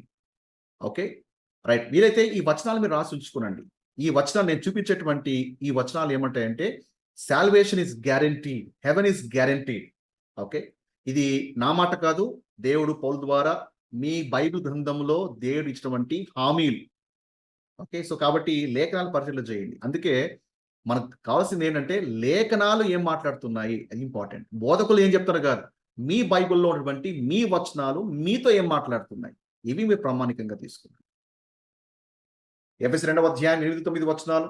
దేవుడు అంటాడు, విశ్వాసం ద్వారా కృపచేత రక్షించబడ్డారు, అది క్రియల వల్ల కలిగినది కాదు, ఎవడు పడవీయలేదు. సో దేవునికి సాల్వేషన్ ఇచ్చినప్పుడే అన్కండిషనల్, క్రియలతో సంబంధం లేకుండా రక్షణ ఇస్తాను అని చెప్పాడు. అలాంటి దేవుడు మళ్ళా నీ క్రియలు బాలేదని నీకు ఇచ్చిన రక్షణ అనేటువంటి వరాన్ని వెనక్కి తీసుకుంటాడా? ఆలోచించండి ఒకసారి. దేవుడు పిలుపు విషయంలోను కృపా వరముల విషయంలో పశ్చాత్తాపపడు అని చెబుతున్నాం. మరి ఇక్కడ దేవుని వరం ఏం చదువుతున్నాం, ఏంటిది? రక్షణ. అలాంటి దేవుడు నీ రక్షటువంటి వరాన్ని గిఫ్ట్గా ఇచ్చాడు. గిఫ్ట్గా ఇచ్చినటువంటి దాన్ని వెనక్కి తీసేసుకుంటాడా? వెనక్కి తీసుకుంటే దేవుడు అబద్ధికుడు అవుతాడు. ఆ రోజు మనం చెప్పాలి దేవునికి, ప్రభువా ఇది క్రియల వల్ల నన్ను రక్షణ ఇవ్వలేదు, ఇది వరంగా ఇచ్చావు, నీ వాక్యం అంటుంది ఆ వరం విషయంలో నువ్వు పశ్చాత్తపడి వెనక్కి తీసుకోవని ఉంది, నువ్వు ఎలా చేయగలుగుతావు అని. So let me put this way, క్రియల వల్ల నీకు రక్షణ రాలేదు, క్రియల వలన నీ రక్షణను కోల్పోలేవు. Okay, yes. అంటే ఒక వాక్యంతోనే మీరు ఎలా చెప్పగలుగుతారండి? ఎస్, ఇంకా చాలా విషయాలు మనం పరిశీలన చేద్దాం. ఎఫెసీ 4వ అధ్యాయం 30 వచనం. రక్షించబడిన తర్వాత దేవుడు నీకు ఏం హామీ ఇస్తున్నాడంటే, దేవునికి ఒక ముద్ర వేస్తున్నాడు. ఎంతవరకు ఆ ముద్ర అంటే, విమోచన దినము వరకు. విమోచన దినము, చెప్పండి ఏ దినము అంటే, సంఘము ఎత్తబడేంత. మన విమోచన అప్పుడండి. ఓకే, మన విమోచన అప్పుడు చోటు చేసుకుంటుంది. ఆ విమోచన దినం వరకు ఆయన యందు మీరు ముద్రించబడ్డారు. ఇది సరిపోదా? దేవుడు నీకు గ్యారంటీ ఇస్తున్నాడు అని. దేవునికి సీల్ వేసాడు. ఇప్పుడు సీల్ వేసేది అని అర్థం ఏంటి? అది పక్కా అని అర్థం. దేవుడికి ముద్ర వేశాడు. అంత మాత్రమే కాదు, ఫిలిప్పీ 1వ అధ్యాయం 4వ వచనం. మీలో ఈ సత్క్రియను ఆరంభించిన వాడు యేసుక్రీస్తు దినము వరకు, అంటే ర్యాప్చర్, దాన్ని కొనసాగించునని రుడిగా నమ్ముచున్నాను. ఆ రోజు వరకు దేవుడిని ఏం చేస్తున్నాడు? ఆయన నీలో కార్యం చేస్తూనే ఉంటాడు, నిన్ను ముద్రించాడు. అలాంటి దేవుడు నరకడానికి పంపించేస్తాడు? నో. ఎఫెసీ 1వ అధ్యాయం 14వ వచనం చూడండి. దేవునికి మహిమ కీర్తి కలుగుటకై ఆయన సంపాదించుకున్న ప్రజలకు విమోచనం కలిగిన నిమిత్తము ఆత్మ మన స్వాస్థ్యమునకు సంచకరువు. అంటే రక్షించబడినాక బాడీ ఆఫ్ క్రైస్ట్ కూడా ఒక స్వాస్థ్యం ఉందండి. ఇజ్రాయెల్ ప్రజలకు ఏ విధమైనటువంటి స్వాస్థ్యం ఉందో మనకు వేరే స్వాస్థ్యం ఉంది. చాలా మంది ఈ స్వాస్థ్యం ఆ రాష్ట్ర స్వాస్థ్యం రెండు కలిపి కొడుతుంటారు. వాళ్ళకి పాలు తేలు ప్రవహించే దేశము స్వాస్థ్యం ఇవ్వబడింది, మన స్వాస్థ్యము పరసంబంధమైనది. మరి దానికి దేవుడు మనల్ని ఏర్పరచుకున్నాడు. మన దగ్గరికి అష్యూరెన్స్ కావాలి కదా. ఏంటి గ్యారంటీ అంటే చూడండి, సంచకరువు. ఏంటిది? ఆత్మ అని సంచకరువు అంటే ఏంది? గ్యారంటీ. ఏదైనా కొదవ పెట్టినప్పుడు ఒక బాండ్ ఇస్తారు. ఏంటిది? గ్యారంటీ. మీ వస్తువుకు మేము గ్యారంటీ. హోలీ స్పిరిట్ కూడా నీకు గ్యారంటీగా ఇవ్వబడ్డాడు. అంతకంటే గొప్ప అష్యూరెన్స్ నీకు కావాలా? పరిశుద్ధాత్మ దేనికి ఇవ్వబడినాక నేను వదిలిపెట్టాడుగా. పరిశుద్ధాత్మ చేత నేను ముద్ర వేశాడు, సీల్ చేశాడు. అని నీకు గ్యారంటీగా ప్రభు అన్నాడు, ఇదిగో నా హోలీ స్పిరిట్ పెట్టుకొని, నీ హోలీ స్పిరిట్ ని సంచకరువుగా గ్యారంటీ. ఇంగ్లీష్ ట్రాన్స్లేషన్ చూడాలి. గ్యారంటీ అనే పదం రాయబడి ఉంది. గ్యారంటీగా నీకు ఇచ్చాడు. అంటే నువ్వు హెవెన్లో పడితే హోలీ స్పిరిట్ కూడా నువ్వు నరకంలో పడితే పరిశుద్ధాత్మ దేవుడు కూడా నరకంలో పడతాడా? నో. Your sealed. ఈ వచనాలు మీరు బాగా పరిశీలన చేయండి. ఓకే, అదే ఇజ్రాయెల్ ప్రోగ్రాంలో అయితే వాళ్ళకి డౌట్ ఎందుకంటే ఎప్పుడు ఫెయిల్ అయినా, క్రియలు ఫెయిల్ అయినా కూడా దే లూజ్. అందుకే వాళ్ళు భయముతోనే వాళ్ళ జీవితాన్ని సాగిస్తారు. ఇక్కడ మనకి ఆ భయం అవసరం లేదు. We have eternal security. Praise God. Right. దేవుని చేత ఏర్పరచబడిన వారి మీద నేరము మోపువాడెవడు? నీతిమంతునుగా తీర్పు తీర్చువాడు దేవుడే. సో దేవుని నీతిమంతుడిగా మార్చేశాడు. ఈ మాట శ్రద్ధగా వినాలి, అర్థం చేసుకోవడానికి మీరు ప్రయత్నం చేయండి. ఓకే. దేవుణ్ణి నీతిమంతుడిగా మార్చాడు. క్రియలు లేకుండా, క్రియలతో నిమిత్తం లేకుండా నేను నీతిమంతుడిగా మార్చాడు. ఇప్పుడు ఈ స్థితిలో ఎవడండి వచ్చి నీ మీద నేరం మోపేది? నువ్వు పలానా వ్యక్తివి, నువ్వు ఇట్టున్నావు, you're failure, your a sinner, నువ్వు పాపివి, ఇలా చేసావు, నువ్వు దోషివి, నువ్వు అక్రమకారుడివి అని సాతాను వచ్చి నేరం మోపుతాడా? మోపలేడు. చాలా మందికి ఉన్నటువంటి పిక్చర్ ఏమంటే, ఎక్కడైనా సరే కొన్ని వీక్నెసెస్ ఉన్నప్పుడు, ఎక్కడైనా సరే మానవులు కదా, విఆర్ ఇన్ ఫ్లెష్, ఈ శరీరంలో మనం మూలిగేంత వరకు ఏవో ఒక బతులు ఉండే ఉంటాయి. అండ్ వీ థింక్ దట్ అపవాది వచ్చి మన మీద నేరం మోపుతా ఉంటాడు. ఎందుకు? ఓల్డ్ టెస్ట్మెంట్ లో యోబు విషయంలో మోపినట్టుగా, ఓల్డ్ టెస్ట్మెంట్ లో ఏమని యూదుల మీద నేరం మోపినట్టుగా ప్రకటనలో కూడా చూస్తున్నాం. దీవరాత్రములు తన సహోదరుల మీద నేరము మోపువాడైన అపవాది అంటే వాడేంటి? సహోదరుల మీద నేరం మోపుతూ ఉంటాడు కదా అని. ఆ సహోదరు అంటే మనం అనుకుంటాం. గుర్తుంచుకో, సంఘము ఎత్తబడిన తర్వాత మన భూమి మీద ఉండము. We will not leave here, will not be here. సంఘం ఎత్తబడినాక హెబ్రీ నుంచి ప్రకటన గ్రంథం వరకు ఉన్నటువంటి పత్రికలు ఎవరికంటే సమరగుండా వెళ్తున్నటువంటి యూదులకి. సహోదరులు అంటే వాళ్ళండి, మనం కాదు. మనం నెక్స్ట్ క్లాస్ ముందు ఇంకా వాటిని కూడా మనం పరిశీలన చేద్దాం. జస్ట్ మీ అండర్స్టాండ్ కూడా చెప్తున్నా. మన మీద, విశ్వాసుల మీద వాడు నేరం మోపలేడు. అదే వారి మీద అయితే మోపుతారు. ఎందుకంటే వాళ్ళ క్రియలు, వాళ్ళది పర్ఫార్మెన్స్ బేస్డ్ ప్రోగ్రామ్, క్రియలు మంచిగా ఉండాలి. ఇక్కడ మన కాడికి వచ్చినప్పుడు క్రియలు లేవు. సో కాబట్టి వాడు నేరం మోపే అవకాశమే లేదు. ఒకవేళ అపవాదం వచ్చి, ఇదిగో నీ క్రియలు చూడు, నువ్వు పాపివి, నువ్వు అది ఇది అన్నా అనుకో, అపవాదం నువ్వేం చెప్పాలి తెలుసా? సాతానా, నిజమే వైఫల్యాలు ఉన్నాయి, బలితులు ఉన్నాయి, కానీ నాకు ఇవ్వడం గొప్ప ధన్యత ఏంటో తెలుసా? దేవుడు నన్ను నీతిమంతుడిగా చేసింది నా క్రియలను బట్టి కాదు. సాతానా, లేఖనాలు చదువు. దేవుడు నన్ను క్రియలు బట్టి నీతిమంతులుగా చేయలేదు, విశ్వాసం బట్టి నీతిమంతులుగా చేశా. నన్ను ఎలా పాపి అని చెప్పగలుగుతావు అని యేసు ప్రభువు వలె సాతాన్ని ప్రశ్నించాలి, లేఖనాలు ఎత్తి చూపించాలి. On what basis, A base మీద సాతానా నువ్వు పాపి అని చెప్పగలుగుతావు? ఈరోజు చాలా మంది క్రైస్తవులటువంటి సమస్య అదే. నేను పాపిని. ప్రభులోకి రాకముందు పాపవే, ప్రభులోకి వచ్చిన తర్వాత you are no more a sinner, you are righteous. అర్థమైందా? You are righteous. దేవుడిని అదే చూస్తున్నాడు. ఎందుకంటే దేవుడు నీ బాడీని చూడలేదు, దేవుడు నీ స్పిరిట్. ఎందుకంటే అసలు ఆత్మని అసలైన వ్యక్తి. శరీరం అనేది కేవలం ఒక డ్వెల్లింగ్ ప్లేస్ మాత్రమే. Spirit, inner person, is a true person. దేవుడు అది చూస్తున్నాడు. నేను నీతి గల స్థితిగా మార్చింది, నేను పరిశుద్ధిగా మార్చింది ఏంటిది? నీ స్పిరిట్ని. You are righteous. సో సాతాను వచ్చి నీ మీద రకరకాల ఆలోచనలని మోపి, నువ్వు నరకానికి వెళ్ళే ఛాన్సే లేదు, నువ్వు మోక్షకి వెళ్ళే ఛాన్సే లేదు, నువ్వు విడవబడతావు, నువ్వు ఇది అంటే, వాడి బాణాలకి బలైపోవద్దండి. లేఖనాలు ఈ లేఖనాలన్నీ కూడా లిస్ట్ అవుట్ చేసి వాడి మీద అస్త్రాలు సంధించండి. ఈ స్క్రిప్చర్ ప్రకారంగా I'm righteous, I'm holy, I'm accepted, I'm beloved. అర్థమైందా? ఎస్. రోమీయుల రాసిన పత్రిక 5వ అధ్యాయం 9వ వచనం. కాబట్టి ఆయన రక్తం వల్ల ఆయన ఇప్పుడు నీతిమంతులుగా తీర్చబడి మరింత నిశ్చయముగా ఆయన ద్వారా ఉగ్రత నుండి రక్షించబడదుము. ఏమో సార్, మేము విడవబడతానేమో, సంఘము ఎత్తబడినప్పుడు నేను లేకపోతే ఎట్లా? ఈరోజు ప్రసంగం కూడా అట్లే అయిపోయినాయి. ఈ రాత్రి ప్రభు వచ్చేస్తే నువ్వు విడవబడితే నీ పరిస్థితి ఏమైపోతుంది? లేఖనాలు అర్థం కావా? సరిగ్గా డివైడ్ చేయరా? ఎందుకు సంఘం విడవబడుతుంది? రక్షించబడిన విశ్వాసి ఎందుకు విడవబడతారు? అంటే మత్తయి సువార్తలు రాయబడ్డాయి కదండి. ఒకడు విసురుతుండగా, ఒకడు కొనిపోబడతాడు, ఒకడు ఉంటాడు. సువార్తలు ఎక్కడ? సువార్తలో ఎవరు పరిచయం చేశారు, ఎవరికి పరిచయం చేశారు?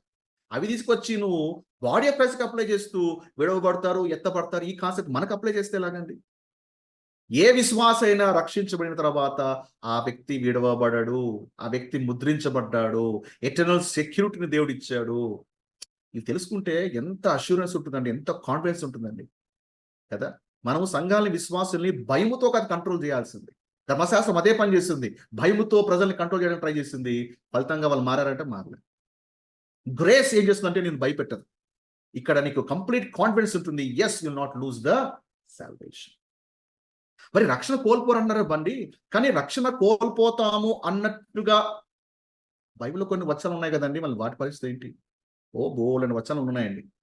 కానీ మీరు కోట్ చేసే ప్రతి ఒక్కటి ఏంటంటే పౌలు పత్రిక నుంచి బయట ఉన్న వాటినే కోట్ చేస్తారు. అందులో అనుమానం లేదు. ఓకే. సో కొన్ని ఆలోచనల్ని కొన్ని వచనాలు మీకు ఎక్స్‌ప్లెయిన్ చేస్తాను. బహుశా మీలో కూడా ఈ తలంపు ఉంటే అవి క్లియర్ అయిపోతాయి. ఒక వ్యక్తి రక్షించబడినాక కూడా తప్పిపోయే ఛాన్సెస్ ఉన్నాయని చెప్పడానికి మొదటి ఎగ్జాంపుల్ ఏమంటే మత్తయి సువార్త 7వ అధ్యాయం 21 వచనం చూడండి. ప్రభువా ప్రభువా అని పిలిచి ప్రతివాడు పరలోక రాజ్యంలో ప్రవేశించడు గాని నా తండ్రి చిత్తము ప్రకారంగా చేయువాడే ప్రవేశించును. అంటే రక్షించబడ్డవురా, సంఘానికి వస్తున్నావు, ఊరికే ప్రభువా ప్రభువా అంటే నువ్వు రావు, పరలోక రాజ్యంలో ప్రవేశించాడు. గుర్తుంచుకో. ఏమండి ఇక్కడ ఈ కాంటాక్ట్స్ ఏంటి? మత్తయి సువార్త ఎవరు మాట్లాడుతున్నారు? ప్రభు. ఎవరితో మాట్లాడుతున్నారు? యూదులతో మాట్లాడుతున్నారు. అంటే సంఘంతో మాట్లాడా? లేదు. ప్రభువా ప్రభువా అని పిలిచేవాడు ప్రతివాడు పరలోక రాజ్యంలో ప్రవేశించడనుందా, పరలోకంలో ప్రవేశించడనుందా? వాక్యం బాగా చదవాలి. పరలోక రాజ్యము. పరలోక రాజ్యం అంటే ఏంటి? ఇదిగో ఇక్కడ యేసు ప్రభువు తిరిగి వచ్చిన తర్వాత ఇక్కడ 1000 ఏళ్ల పాలన చేస్తాడు. అదే పరలోక రాజ్యము. పరలోకం వేరు, పరలోక రాజ్యము వేరు. భూమి మీద దేవుడు స్థాపించినటువంటి రాజ్యమే పరలోక రాజ్యం. ఇక్కడ మత్తయి సువార్తలో ఇక్కడ ప్రభువు అంటున్నాడు, యూదులతో అంటున్నారు, ఇదిగో మీరు ప్రభువా ప్రభువా అని పిలవడమే కాదు, ఫెయిత్ తో పాటు క్రియలు కూడా ఉండాలి. క్రియలు కూడా లేకపోతే ఇక్కడ 1000 ఏళ్ల రాజ్య పాలనలో మీరు నాతో పాటు ఉండరు, దాంట్లోకి మీరు ఎంటర్ కూడా కారని యేసు ప్రభువారు అక్కడ ఉన్నటువంటి యూదులతో మాట్లాడుతున్నారు.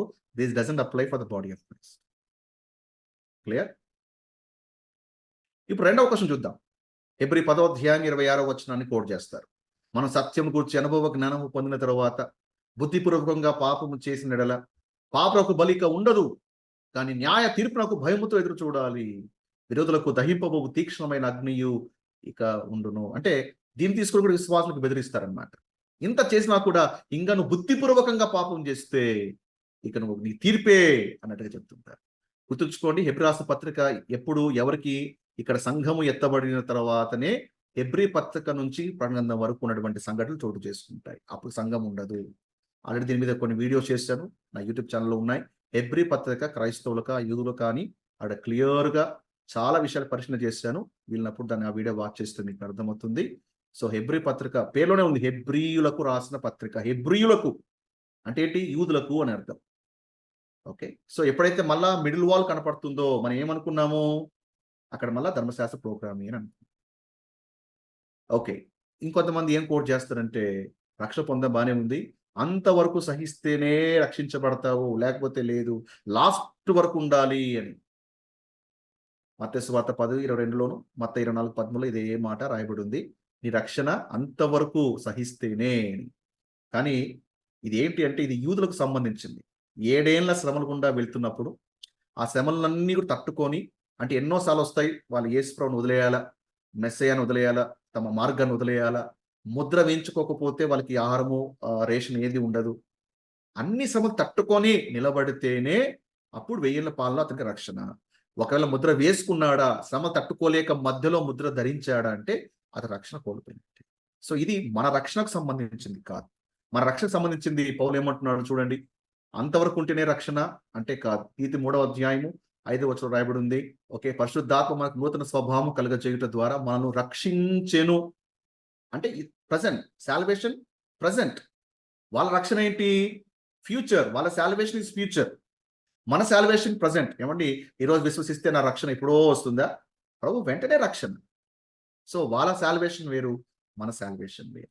అందుకే లేఖనాన్ని సరిగా విభజించి చూడాలి.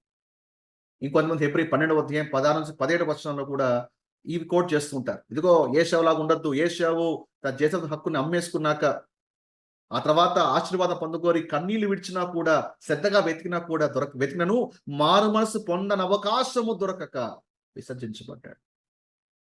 ఈరోజు ప్రసంగంలో ఇది కూడా దంచి కొడుతుంటారు, ఇదిగో నువ్వు కూడా మారకపోతే ఏశావులని రక్షణ కోల్పోయే ఛాన్స్ ఉంది, జాగ్రత్త అని. ఇది ఎక్కడంటే అగైన్ హెబ్రీ పత్రికలోనే వాళ్ళు ఏంటంటే శ్రమల గుండా వెళ్తున్నప్పుడు ఆహారం కోసం ఏం చేస్తారంటే ముద్రను ధరించుకుంటారు. తనకున్నటువంటి స్వాస్థ్యాన్ని, హక్కును అమ్మేసుకుంటారు. They will sell them self. అంత భయంకరమైనటువంటి శ్రమలు. ముద్ర పడిందా ఇక ఏశావులాగా తమ అమ్ముకున్నట్టే. అట్టి వానికి రక్షణ లేదు. ఒకసారి ముద్ర పడిందా ఆ తర్వాత ఏడ్చినా, కన్నులతో వెతికినా, శ్రద్ధగా వెతికినా ఆ తర్వాత అతని రక్షణ లేదు అని దేవుడు వారితో మాట్లాడుతుంది. This doesn't apply for the body of Christ. నేర్చుకుంటాను అనుకుంటున్నా. ఓకే, ఇంకొక క్వశ్చన్ ఆన్సర్ చేద్దాం. రక్షించబడిన వ్యక్తికి మంచి క్రియ లేకపోతే ఏమవుతుంది? అంటే కృప ద్వారా రక్షణ నేర్చుకున్నా, కృప ద్వారా నీతి గల స్థితి నేర్చుకున్నా, ఫైన్. ఒకవేళ ఆ వ్యక్తికి మంచి క్రియలు లేకుండా జీవిస్తే చనిపోయిన తర్వాత తన పరిస్థితి ఏమిటి అని, హెవెన్కి వెళ్తాడా లేదా నరకానికి వెళ్తాడా? రైట్. పౌలుని అడుగుతాం, ఆయన పత్రికలు పరిశీలన చేద్దాం. 1 కొరింథీ 3:13 దేవుడు నాకు అనుగ్రహించబడిన కృప చొప్పున నేను నేర్పరైన శిల్పకారుని వలె పునాది వేసి తిని. ఏ పునాది? ఆ పునాది క్రీస్తే, యేసు క్రీస్తు అటువంటి పునాది. So foundation. సో గుర్తుంచుకోండి, ఆ కింగ్డమ్ ప్రోగ్రామ్ లో కూడా పునాది ఉంది. యేసు ప్రభు వాళ్ళకి కూడా పునాదే, మనకి పునాదే. సో పునాదిలో కూడా అగైన్ మళ్ళా డిఫరెన్స్ ఉంది. క్రీస్తే వాళ్ళకి పునాదే, మనకి పునాదే. వాళ్ళకేమో క్రీస్తు రాజుగా ఉన్నాడు, మనకేమో క్రీస్తు శిరస్సుగా ఉన్నాడు. అర్థమైందా? సో తండ్రి మన తండ్రే. ఆఫీస్లోకి వెళ్తే ఒకవేళ తండ్రి కలెక్టర్గా ఉంటాడు. ఒకే వ్యక్తే కలెక్టర్, ఒకే వ్యక్తే తండ్రి. ఇంట్లో ఆ వ్యక్తి తండ్రి, ఆఫీస్కి వెళ్తే ఈజ్ అ కలెక్టర్. అది. అయితే ఆ పునాది మీద 12 ఎవరైనా ఆ పునాది మీద బంగారము, వెండి, వెలగల రాళ్ళు, కర్ర, గడ్డి, కొయ్య, కాలు మొదలైన వాటితో కట్టిన ఎడల ఫౌండేషన్ పడింది, గ్రేస్ ఫౌండేషన్ పడింది. దాని మీద వీళ్ళు కట్టుకోవాలి. ఎలా కట్టుకుంటారు? ఇలాంటి వాటితో కట్టుకున్నట్లయితే బంగారం, వెండి, వెలగల రాళ్ళు, కొందరు కర్ర, గడ్డితో కొట్టుకుంటుంటారు. అయితే ఆ పనితనం ఎప్పుడు బయటపడుతుంది? 13 వాని వాని పని కనపడును. ఎప్పుడు? ఆ దినము దానిని తేటపరచును. ఒక దినం వస్తుంది, ర్యాప్చర్ అయిన తర్వాత మనమందరం క్రీస్తు న్యాయపీఠం మీద నిలబడతాం. న్యాయపీఠం వేరు, భూమి మీద దళసింహాస తీర్పు వేరండి. మనం నిలబడేటువంటి న్యాయపీఠము నువ్వు నరకానికా స్వర్గానికా అని చెప్పే కాదండి. ఆల్రెడీగా మన తీర్పు నుంచి మనము దాటుకున్నాం. మనకి తీర్పు లేదు. సో అక్కడ ఏంటంటే ప్రతి వాని క్రియలు చెప్పిన ప్రతిఫలం. ఈ మంచి క్రియలు చేసావా దానికి బహుమానాలు ఇవ్వబడతాయి. అది కథ. ఆ దినము దాన్ని తేటపరుస్తుంది. అది అగ్ని చేత బయలుపరచబడును. ఇందుకు ఏమిటి అగ్ని? ఎస్, వాక్యానికి వాక్యమే జవాబిస్తుంది. ఇర్మియా 23:9 నా మాట అగ్ని వంటిది కాదా? ఓకే. సో రక్షించబడినటువంటి వ్యక్తి తాను ఒకవేళ క్రియలు మంచిగా లేవు, అన్ని వ్యర్థమైనవి, లౌకికమైనవి లేదా పలికిమాల వాటితో తన జీవితాన్ని వెలిబుచ్చాడనుకోండి, అవేంటివి? రాళ్ళు, కర్ర, గడ్డి పోతుంది. ఎందుకంటే అవి నిలబడలేదు. ఏవైతే వెండి, బంగారము, వెండి శాశ్వతంగా ఉంటుందో వాటి చేత తన జీవితాన్ని కట్టుకుంటాడో అవి నిలబడతాయి. ఒకరి పని కాల్చివేయబడిన ఎడల వారికి నష్టము. ఫౌండేషన్ బానే ఉంది, కానీ బిల్డింగే అన్ని కర్ర, గడ్డి కాలిపోయినాయి. మనకి జీతం దొరకలే. కానీ అతడు తన మట్టుకు రక్షించబడును. ఎందుకు? ప్రభు ఆల్రెడీ ప్రామిస్ చేశాడు. ఎటర్నల్ సాల్వేషన్, నిత్యమైన భద్రత. తన వరకు హెవెన్‌కి వచ్చేస్తాడు. కానీ దేనికోసం కష్టపడ్డాడు? డబ్బు కోసమో, దానికోసమో, దీనికోసమో జీతమంతా దానికే వ్యర్థం చేసుకున్నాడు. అవన్నీ పొందుకున్నాడా అంటే అవి ఏమీ పొందుకోలేదు. తన మట్టుకు తను రక్షించబడను. కానీ అగ్నిలో నుండి తప్పించుకున్నట్టుగా రక్షించబడను. He just escape from the hell. But హెవెన్‌లో ఏంటంటే he will not have any rewards. ఎలాంటి బహుమానాలు ఇవ్వబడవు. అర్థమైందా? సో చాలా మందికి ఉన్నటువంటి మైండ్ సెట్ ఏంటంటే ఎటు తిరిగి హెవెన్‌కి వెళ్ళాలా? హెవెన్ గోల్‌గా పెట్టుకుంటారు. హెవెన్ టార్గెట్‌గా పెట్టుకుంటారు. Please understand, heaven is given as a gift. Salvation is a gift. Heaven is guaranteed. అందులో అనుమానం లేదు. మనము పరిగెత్తాల్సింది హెవెన్‌ని చేరుకోవాలా అని ప్రాకులాడడం కాదు. దేనికోసం పరిగెత్తాలా? పౌలు అంటున్నాడు 1 కొరింథీ 9:24 పందెపు రంగమందు పరిగెత్తు వారందరూ పరిగెత్తుదురు గాని ఒక్కడే బహుమానం పొందునని మీకు తెలియదా? అటువలే మీరు బహుమానము పొందినట్లు పరిగెత్తండి. Heaven is guaranteed. రక్షించబడడానికి ఏం చేయాలి మనము? ఆ దేవుని సింహాసనం నిలబడినప్పుడు నేను ఆయన దగ్గర బహుమానాలు పొందాలి, రివార్డ్స్ పొందుకోవాలి, కిరీటాలు పొందుకోవాలి, ఇవి పొందుకోవాలి, అవి పొందుకోవాలి. ఏమండి ఈ బహుమానం కోసం పరిగెత్తాలి. ఏమండి ఇది మన సంఘాలు ఇవి బోధించాలి. అంతేకాని నరక భయముతో విశ్వాసం భయపెట్టడం కాదు. ఎటర్నల్ సెక్యూరిటీ చెప్తూ అయ్యా మన పరిగెత్తాల్సింది ఇది. మన సత్ప్రవర్తన, మన భక్తి ఇవన్నీ కూడా మంచిగా ఉంటే అక్కడ మనకి బహుమానం ఉంటుంది అని మనము వీటిని బోధించాలి. ఈరోజు క్రైస్తవులు చాలా మంది ఈ మార్క్ మిస్ అయ్యారు. హెవెన్ చేరుకుంటే చాలు. ఏ క్రియలు లేకుండా ఒక వ్యక్తి, మంచి క్రియలు లేకుండా ఒక వ్యక్తి మరణిస్తే హెవెన్‌కి వెళ్తాడంటే యెస్ వెళ్తాడు. ఎందుకంటే క్రియలు బట్టి రక్షణ దేవుడు ఇవ్వలేదు కదా! అది ఆయన కృప. అందులో కొంతమంది అంటారు, అబ్బా! క్రియలు లేకుండా ఒకటి ఎలా వెళ్తాడండి? నేను ఒప్పుకోనండి. ఇందులో నీ బాధ ఏంటి? ప్రభు కార్యం అది. విశ్వాసం బట్టి దేవుడు అతను రక్షణ ఇచ్చాడు. అందులో నీ నొప్పి ఏంటి? అది కృప ఒక గొప్పతనం. కృప మహదైశ్వర్యం అంటాడు పౌలు. కాకపోతే ఆ వ్యక్తి క్రియలు లేకుండా హెవెన్‌కి వెళ్తే ఎలా ఉంటాడో తెలుసా? దేవుని యొక్క ద్వారము దగ్గర ద్వారపాలకునిలాగా ఉంటాడు. He just miss the hell. అందరూ బహుమానాలు తీసుకుంటారు, చూస్తా ఉంటాడు. అంతకు మించి అతనికి ఏమీ కూడా పొందడు. అగ్ని నుంచి తప్పించబడ్డాడు. ఓకే. నేర్చుకుంటున్నారా? రైట్. ఇంకా 5 నిమిషాలు ముగించేస్తాను. కొన్ని విషయాలు ఉన్నాయి. వాటిని కూడా మనము తెలుసుకొని మన క్లాస్‌ని ముగించుదాం. మరి కృపాకాలంలో యూదులు ఎలా రక్షించబడతారు? వీరు కూడా సంఘంతో పాటు ఎత్తబడతారా అనేది ఒక ప్రశ్న. యెస్. కృపాకాలంలో యూదులు రక్షించబడాలంటే మన వలె కృపా సువార్తను నమ్మాలి. ఈ ప్రోగ్రామ్ కింద సువార్త అంటే రాదు. ఈ ప్రోగ్రామ్ కింద సువార్తను నమ్మాలి. నమ్మినాక మనతో పాటు వాళ్ళు కూడా సంఘంలోకి చేర్చబడతారు. ఆల్రెడీ చూసాం. యూదులు అన్యులటువంటి భేదం లేదు. అందరూ కూడా ఒకటే సమానులే. సంఘం ఎత్తపడినప్పుడు కృపాకాలం కింద ఉన్న యూదులు మనతో పాటు ఎత్తబడతారు. ఎవరైతే విశ్వసించరో తక్కిన వాళ్ళు ఏడల శ్రమ గుండా వెళ్తారు. ఓపెన్. ఓకే. రైట్. మరి సంఘం ఎత్తపడినాక విడవబడి ఏడేళ్ళు శ్రమల గుండా వెళ్తున్న వారి యూదులకు రక్షణ ఎలా వస్తుంది? మన రక్షణ తెలిసిపోయింది వెంటనే అని. మళ్ళీ మిగిలిపోయిన యూదుల రక్షణ ఎప్పుడు వస్తుంది అంటే హెబ్రీ 9వ అధ్యాయం 8వ వచనంలో యేసు ప్రభువు రెండవసారి ప్రత్యక్షమవుతాడు. రెండవ రాకడ యేసు తిరిగి ఎందుకు వస్తున్నాడు? మన కోసం కాదు. రెండవ రాకడ is not for us. Rapture మన కోసం. రెండవ రాకడ మన కోసం కాదు. తన కొరకు కనిపెట్టుకొని ఉండు వారి రక్షణ నిమిత్తమై. అర్థమైందా? యూదులు ఇంకా ప్రభు వైపు తిరగలేదు కదా. సో వాళ్ళ రక్షణ నిమిత్తమై పాపము లేకుండా రెండవసారి ప్రత్యక్షమగును. యేసు ప్రభువు ప్రత్యక్షమైనప్పుడు అప్పుడు వాళ్ళకి రక్షణ ఇవ్వబడుతుంది. ఇది మనకు అప్లై చేసినట్టు లేదు. ఒకవేళ ప్రభుత్వకి ప్రభు నాకు రక్షణ ఇవ్వు అంటే ఆగ్రా అబ్బాయి నేను వస్తాను రెండవ రాకడప్పుడు అంతకు వెయిట్ చేయి, లాస్ట్ వరకు ఉండు, అప్పుడు చెప్తాను నీకు రక్షణ వస్తుందో రాదు అంటాడు దేవుడు. నో. మన రక్షణ కనిపెట్టుకుంటున్నామా? నో. Salvation immediately. 1 పేతురు 1వ అధ్యాయం 5వ వచనం, కడవరి కాలమందు బయలుపరచబడుటకు సిద్ధముగా ఉన్న రక్షణ. పేతురు పత్రిక ఎవరికి? చూడండి ఇక్కడ స్క్రీన్ లో మ్యాప్ లో చూపించిన. అందుకే ఇక్కడ హెబ్రీ నుండి ప్రకటన గ్రంథం వరకు ఎవరికి? యూదులకి. యేసు వార్త, రాజ్య సువార్త ఎవరికి? యూదులకి. సో కడవరి కాలమందు బయలుపరచుటకు సిద్ధంగా ఉన్న రక్షణ అంటే ఇప్పుడు రక్షణ బయలుపరచబడలేదా పౌలు ద్వారా? బయలుపరచబడింది. మన రక్షణ ఇప్పుడు ఉందండి. కానీ విడవబడేటువంటి యూదులకు రక్షణ ఎప్పుడు అంటే యేసు రెండవ రాకడప్పుడు జరుగుతుంది. అది వారి రక్షణ. ఓకే. పౌలు ఏమంటాడు చూడండి, రోమా 11:27, నేను వారి పాపలు పరిహరించినప్పుడు నా వల్ల వారికి కలుగు నిబంధన ఇదే అని వ్రాయబడినట్లు ఇజ్రాయేల్ అందరూ రక్షింపబడుదురు. It's a future tense. అర్థమైందా? విడబడిన యూదులు వాళ్ళకి ఫ్యూచర్ లో రక్షణ. ఈ కాలం నమ్ముకుంటే మనతో పాటు వచ్చేస్తారు, డౌట్ లేదు. విడవబడితే మాత్రము ఫ్యూచర్ లో 7 శ్రమలు దాటినాక రక్షణ. కానీ పౌలు మన రక్షణ గురించి ఏమంటున్నాడు? తీతు 3:5లో నూతన స్వభావము కలుగ చేయటం ద్వారాను మనను రక్షించెను. పేతురేమో వాళ్ళతో ఏమంటున్నాడు? రక్షింపబడుదును. మన అపోస్తుడు ఏమంటాడు? ఎందుకంటే పౌలు ఎవరు? అన్యులకు అపోస్తుడు కాబట్టి పౌలు ఏమంటాడు? సాల్వేషన్ నౌ అంటాడు. వాళ్ళ విషయానికి వచ్చేప్పటికే సాల్వేషన్ ఇన్ ఫ్యూచర్. సో కాబట్టి రక్షణ అనే వర్డ్ ఎప్పుడైతే మనం చదువుతామో బైబిల్లో గుర్తుంచుకోవాలి, అది ఎవరి రక్షణ? యూదులకు సంబంధించిన రక్షణ, అన్యుల రక్షణ. యూదుల రక్షణ అయితే రెండవ రాకడలో సంభవిస్తుంది. అన్యుల రక్షణ అయితే ఈ కృపాకాలంలో వెంటనే సంభవిస్తుంది.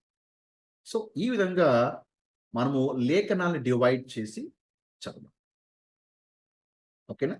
సో రక్షణ, వారి రక్షణ మనం అప్లై చేసుకోకూడదు. మన రక్షణ తీరి వాళ్ళకి అప్లై కాదు. So there are 2 different salvations okay in the Bible. So లేఖనాలు ఈ విధంగా డివైడ్ చేస్తే చాలా విషయాలు. మీరు కూడా ఒకసారి ఈ వీడియోని మళ్ళీ రీప్లే చేయండి, రెఫరెన్స్ రాసుకోండి, పరిశీలన చేయండి. ఏది గుడ్డుగా నమ్మాల్సిన అవసరం లేదండి. మీరందరూ సత్యాన్వేషకులే. కాస్త ఎఫర్ట్స్ పెట్టండి. ఎందుకంటే మీరు ఎన్లైటన్ అవుతే మీ సంఘము ఆరోగ్యకరమైన బోధ మీద కట్టబడుతుంది. మీరు నేర్చుకుంటే మీ విశ్వాసులు హితబోధ మీద కట్టబడతారు. మనం ఏదో వినేసి, ఏదో దుర్బోధ వినేసి ఎక్కడో తర్ఫీదు పొందాం. అఫ్కోర్స్ వాళ్ళకి అనిపించింది నేర్పించేశారు. మనం చెక్ చేస్తుంది ఏమంటే స్క్రిప్చర్తో మనం చెక్ చేయగలగాలి. లేఖనం ఏమన్నా these are all not man made theories అండి. స్క్రిప్చర్స్ ని మన కళ్ళ ముందు పెట్టుకొని మనం స్టడీ చేస్తున్నాం. టాపిక్ ఇంకా అయిపోలేదండి. ఇంకా చాలా టాపిక్స్ ఉన్నాయి. పౌలుకి ఇవ్వడం యొక్క రెవల్యూషన్ చాలా ఉన్నాయి. నెక్స్ట్ వీక్ ఇంకొక టాపిక్ డిస్కస్ చేద్దాం. ఇలాగ క్రమానుసారంగా వెళ్ళి చాలా విషయాలు తెలుసుకునే ప్రయత్నం చేద్దాం. Thank you for joining today's class. God bless you.